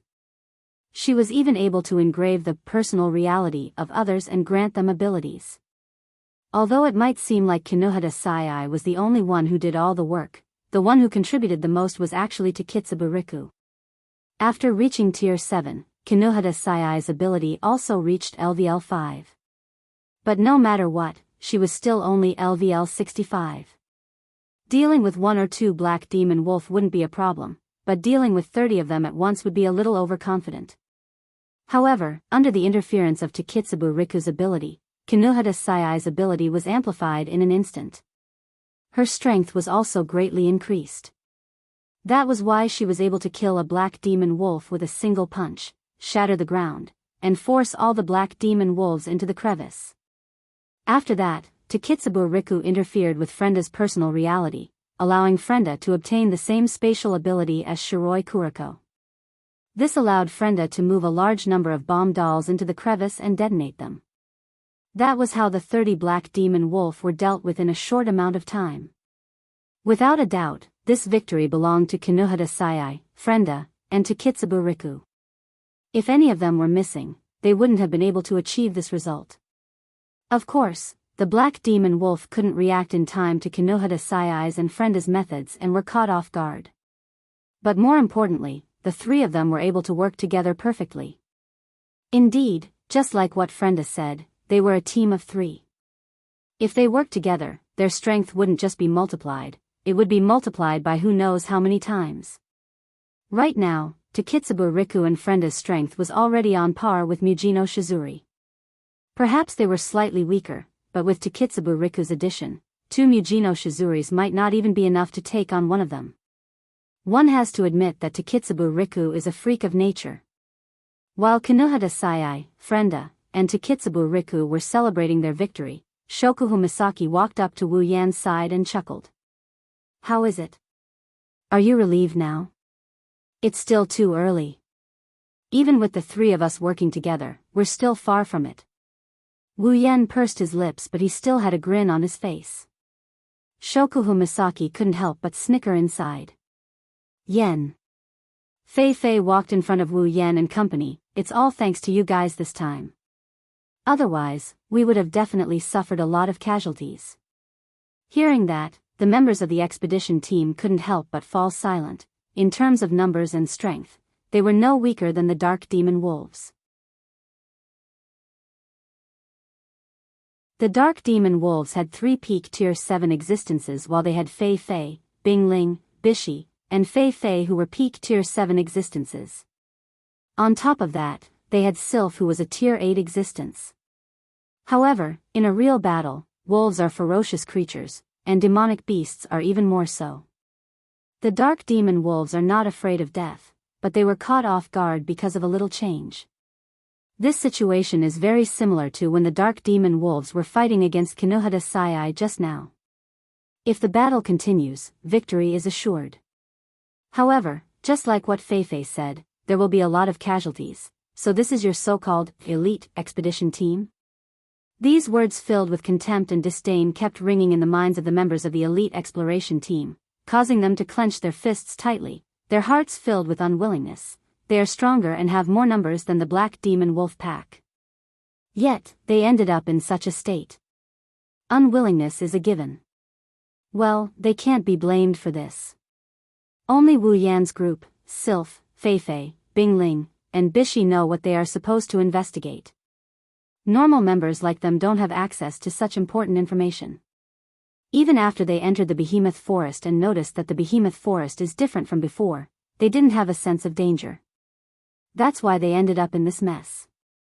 30 Class 7 demonic beasts appearing at the outskirts of the Behemoth Forest is an impossible feat in the past. Plus, they didn't have a sense of danger and were caught off guard. Naturally, their practicality was reduced by more than one level. Looking at Fei Fei, who went over to thank Wu Yan, the members of the expedition team felt very aggrieved. After all, they didn't need to do something like this. At this moment, all of them repeatedly urged themselves in their hearts. They couldn't embarrass themselves anymore. Otherwise, they would end up like their comrade who had his head bitten off and fell to the ground. Bingling and Bishi finally laughed when they saw the changes in the expressions of the expedition team members. Sylph also nodded. This is exactly what they wanted to see. Wu Yan glanced at the people over there. He waved his hand at Fei Fei, who came over to thank him. "Don't thank me, I didn't do anything. If you want to thank someone, why don't you thank them? Thank them." Wu Yan then pointed at Kinohada Sayai, Frenda, and Takitsubo Riku. Fei Fei also looked at them. At this point, how could Fei Fei not know that everything that happened just now was actually caused by the 3 of them? She said in a serious tone. "Thank you. Super, you're welcome." Kinohada Sayai straightened her back. Although she said that, her face was filled with pride. Frenda, who was standing by the side, grabbed her beret and exchanged glances with Takitsubo Riku. She felt a little embarrassed. Fei Fei saw the trio's reaction and felt happy. She secretly sighed. No matter how strong they are, they're still children, but... Fei Fei looked at Kinohada Sayai, Frenda, and Takitsubo Riku and shook her head with a bitter smile. "I didn't expect you 3 to be so strong." Wu Yan smiled faintly and waved his hand at Fei Fei. "Fei Fei, don't overestimate them. They're still far from it, far from it." Fei Fei was stunned. She turned her body to the side and didn't know whether to laugh or cry. If this is called far from it, then wouldn't we have lived for nothing? Even I don't have the confidence to win against Sai. You don't expect too much. That's right, that's right. Kinohada Sai and Frenda nodded their heads. They didn't want their hard work to be erased by Wu Yan's words. You two still have the nerve to agree. Wu Yan stared at Kinohada Sai and Frenda fiercely. Do you think you've done well? You destroyed the ground and detonated the bombs. With such a big commotion, aren't you telling the demonic beasts in the behemoth forest that we're here? Kinohada Sai, Frenda, and Takitsubu Riku were stunned. Wu Yan didn't feel good about it. Don't tell me you've forgotten everything because you're too eager to perform? The three of them opened their mouths and laughed dryly. The answer was obvious. Wu Yan's mouth twitched. Indeed, this place is not suitable for us to stay any longer. Feifei nodded and looked at Sylph. Sylph and the rest nodded and turned towards the direction of the expedition team. We can't stay here any longer. We have to leave this place as soon as possible. Everyone quickly nodded their heads and gathered together. They immediately left the ruined land. Not long after they left, another wave of the magical beast army arrived. After learning their lesson, everyone in the expedition team was on high alert. They didn't dare to let their guard down. They carefully hid themselves in every corner of the behemoth forest. They were slower than when they came, but they were much more careful as they made their way deeper into the forest. At this point, there were no longer any magical beasts below grade 7. Moreover, they were all gathered together in groups of 2s and 3s. Their aura was incomparably terrifying. This caused the elite scouts to feel a chill in their hearts and become even more vigilant.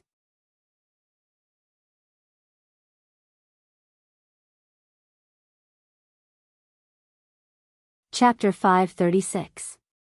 They are heading towards the center of the behemoth forest. The closer they get to the depths of the forest, the more oppressive the atmosphere became. At first, the magical beasts that appeared around them were in groups of 2 or 3. Now, as the elite expedition team and Wu Yan's group got closer to the depths of the behemoth forest, the number of magical beasts around them decreased.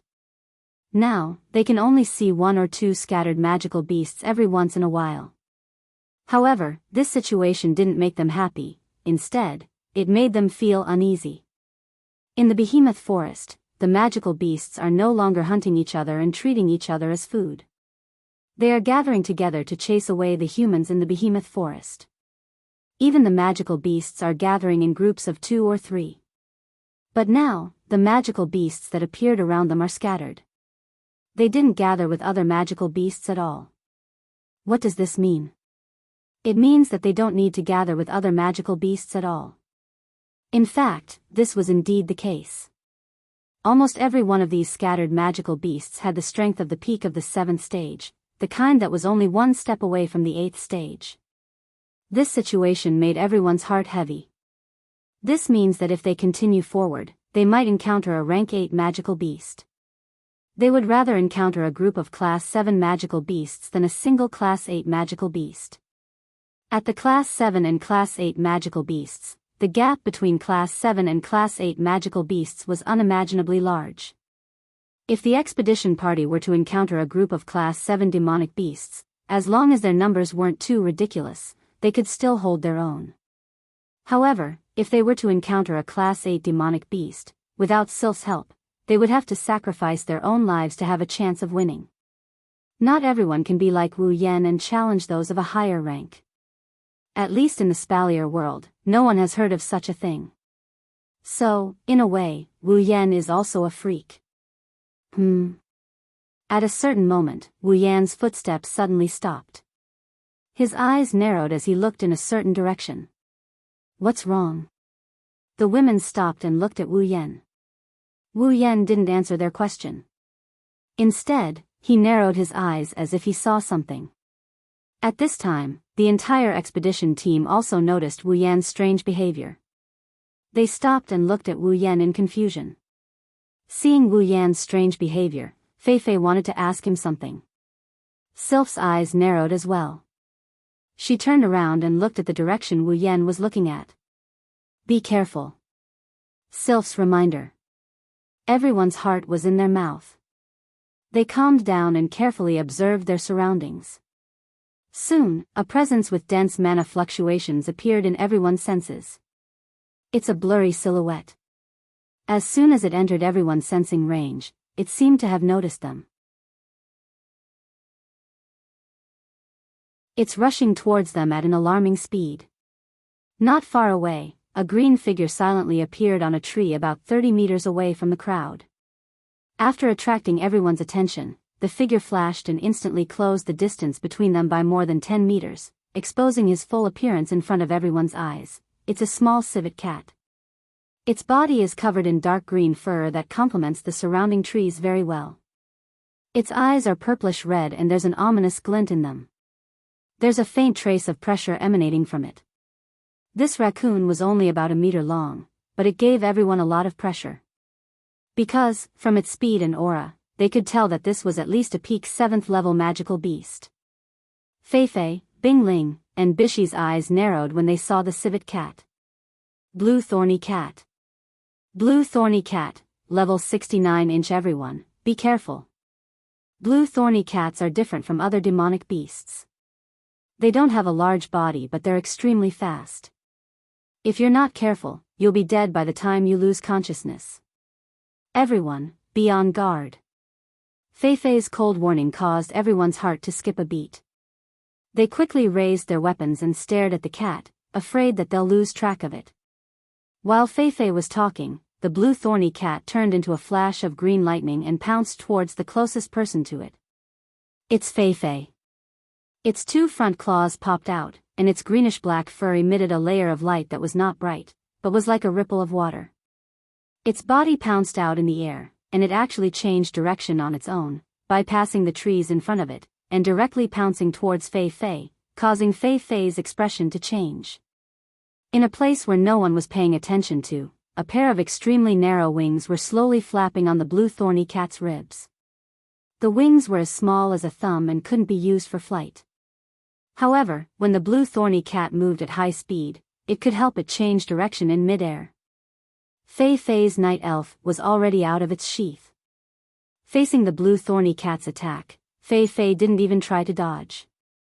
Instead, she clasped her blade in front of her chest and a large amount of Do-Chi light up. This is Feifei's proudest skill, Do-Chi Sword Ray. With a swing of her sword, the Do-Chi Sword Ray pierced towards the side of the blue thorny cat. At the same time, the blue thorny cat changed direction in mid-air and met the Do-Chi Sword Ray head-on. From the looks of it, it was as if the blue thorny cat was the one who sent itself to the door.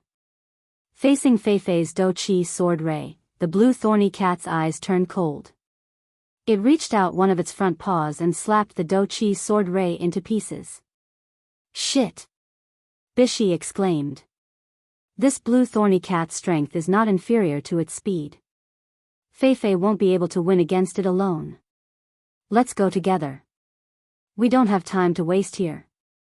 Bing Ling said bluntly. A pair of daggers appeared in his hand. Bishi agreed with Bing Ling's idea. He gripped his knight's sword and the two of them charged towards Feifei. Not far away, Wu Yan, Chuju, Mikoto, Ikaros, Shokuhu Misaki, Flanderchan, Astria, Kinuhada Sayai, Frenda, and Takitsubu Riku were standing around a tree. They were watching Feifei, Bing Ling, and Bishi fight the blue thorny cat. Mikoto was the first to speak. Yen, are you not going to help? No need. Wu Yan rejected Mikoto's suggestion without hesitation. Mikoto was a little hesitant. But if that's the case, won't those people gossip? Wu Yan grinned and he gestured at Sylph with his lips. Look, Sylph didn't do anything either, right? Yeah. Chuju tilted her head in confusion. Why didn't Sylph do anything? Didn't she want to end this as soon as possible? I think. Shokuhu Misaki stroked her blonde hair and smiled. Sylph is conserving her strength, right? That's right. That's right. Wu Yan nodded. His expression turned serious as he looked at the battle ahead. We'll be venturing deeper into the behemoth forest. There will definitely be powerful demonic beasts there, tier 8 at least. Under such circumstances, Sylph has to conserve her strength as long as she doesn't meet the toughest opponent. She can't waste her mana and stamina on these appetizers.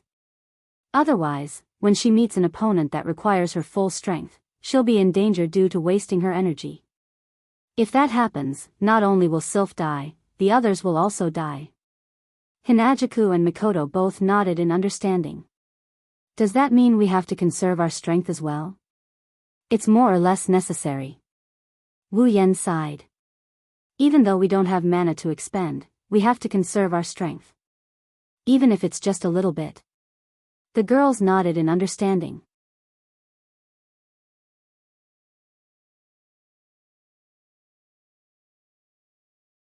Chapter 537. Woo! The green thorny cat's shrill cry echoed throughout the forest. Its cry was like a wolf's howl, and its fleshy wings flapped gently. In the next moment, it moved. With lightning speed, the blue thorny cat dashed through the forest, its four limbs constantly kicking against the surrounding tree trunks. Using the momentum, it dodged to the other side. Everyone only had time to see a flash of green light in the forest before it appeared in front of Fei Fei. The members of the elite expedition team couldn't help but grip the armaments in their hands so tightly that their veins were bulging. However, they didn't feel anything at all as they stared at the green light moving through the forest. They were afraid that it would appear in front of them in the next second. The green thorny cat's speed was too fast. It was too fast for the eyes to take in. The moment it made its move, it had already pounced forward. However, it left behind a similar silhouette in its original position. The silhouette only disappeared when it arrived in front of Fei Fei. Even Fei Fei, Bing Ling, and Bishi could only react when the green thorny cat was right in front of them. The members of the expedition party could only see the green thorny cat pouncing on Fei Fei. When Fei Fei blocked the attack, the green thorny cat leaped away from her and continued to pounce on her relentlessly. If Wu Yan's group and Sylph were only observing the situation to preserve their strength, the members of the expedition party didn't know how to intervene at all. With the green thorny cat's speed, even if they joined the battle, they would be defeated in a short amount of time. This made the members of the expedition party even more unwilling. They felt that their participation was completely unnecessary.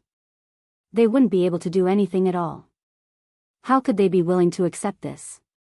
Let's not talk about how the members of the expedition party felt. Fei Fei and the other two didn't have the time to care about the ferocious attacks of the green thorny cat. The thorny cat kept pouncing towards the three of them. However, the three of them did not retreat. If they retreated, the thorny cat would definitely target the elite expedition team. As the leader of the expedition team, they had no choice but to retreat. Bing Ling was already behind Fei Fei the moment the green thorny cat made its move. When Fei Fei swung her sword and forced the green thorny cat away, his daggers were instantly covered in a layer of ice. The daggers expanded several times in size. It was Bing Ling's ice dagger battle technique. At this moment, Bizi was much more useful than before. As if he had seen through the ice spirit's plan, Bizi swung his knight's sword repeatedly. Streaks of sword shadow surrounded the green thorny cat and slowed it down for a split second. It was also this split second that gave the ice spirit the perfect opportunity to strike. Clang! A series of sparks flew out. Those were the sparks caused by the ice dagger stabbing into the blue thorny cat's body. Bing Ling's face was full of surprise when he felt a heavy force coming from the tip of his dagger. It was obvious that he didn't expect the blue thorny cat's fur to be this hard. Even his own battle technique couldn't break through its fur. When did the blue thorny cat become so tough? Speed, strength, defense. Every single one of them was so strong. Surprisingly, sparks appeared when the dagger hit its fur. Although the green thorny cat didn't seem to be injured, it let out a painful cry.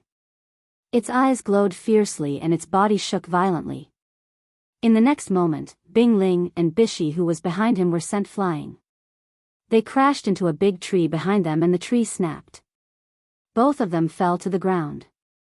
However, they immediately jumped up and stared at the green thorny cat. Everyone in the expedition team let out a sigh of relief. Bing Ling's face was expressionless, but his arms were trembling. He could feel a tearing pain coming from his palms. Although he managed to block the blue thorny cat's attack, his hands were still numb from the impact. However, at this moment, he couldn't care less about his aching arms. He shouted anxiously, "Fei Fei! Be careful!" Yes, both of them were sent flying. The one closest to the green thorny cat was Fei Fei. The green thorny cat landed on the ground without making a single sound. It was like a soft cotton. It jumped up again and pounced towards Fei Fei. It swung its right paw and a dark green claw slashed towards Fei Fei's waist. If it was anyone else, they would have been slashed in half by the green thorny cat's attack. However, Fei Fei was different. She was level 69 and was only half a step away from reaching tier 8. She was undoubtedly the strongest among the three of them. Furthermore, Fei Fei had good battle awareness. Even though she couldn't keep up with the green thorny cat's speed, she could still see it clearly. The moment the thorny cat pounced, Fei Fei was already retreating. In the process of retreating, Fei Fei's body constantly changed positions. The moment the thorny cat's claws shot out, Fei Fei found the right position and leaned her upper body backwards. Her entire body bent into the shape of a bow, narrowly dodging the attack. Looking at the scene behind her, Fei Fei broke out in cold sweat. Fortunately, she did not choose to fight head-on. Otherwise, this attack would not be so easy to deal with. At the same time, the blue thorny cat followed the trajectory of the claw and arrived in front of Bing Ling and Bishi. Do Qi radiated from their bodies. Bing Ling and Bishi exuded a majestic amount of Do Qi. The thorny cat arrived in front of the two of them at lightning speed. However, what greeted it was a pair of daggers and a knight's sword. The blue thorny cat turned in the air and dodged the dagger and knight's sword. At the same time, Bing Ling and Bishi moved at the same time.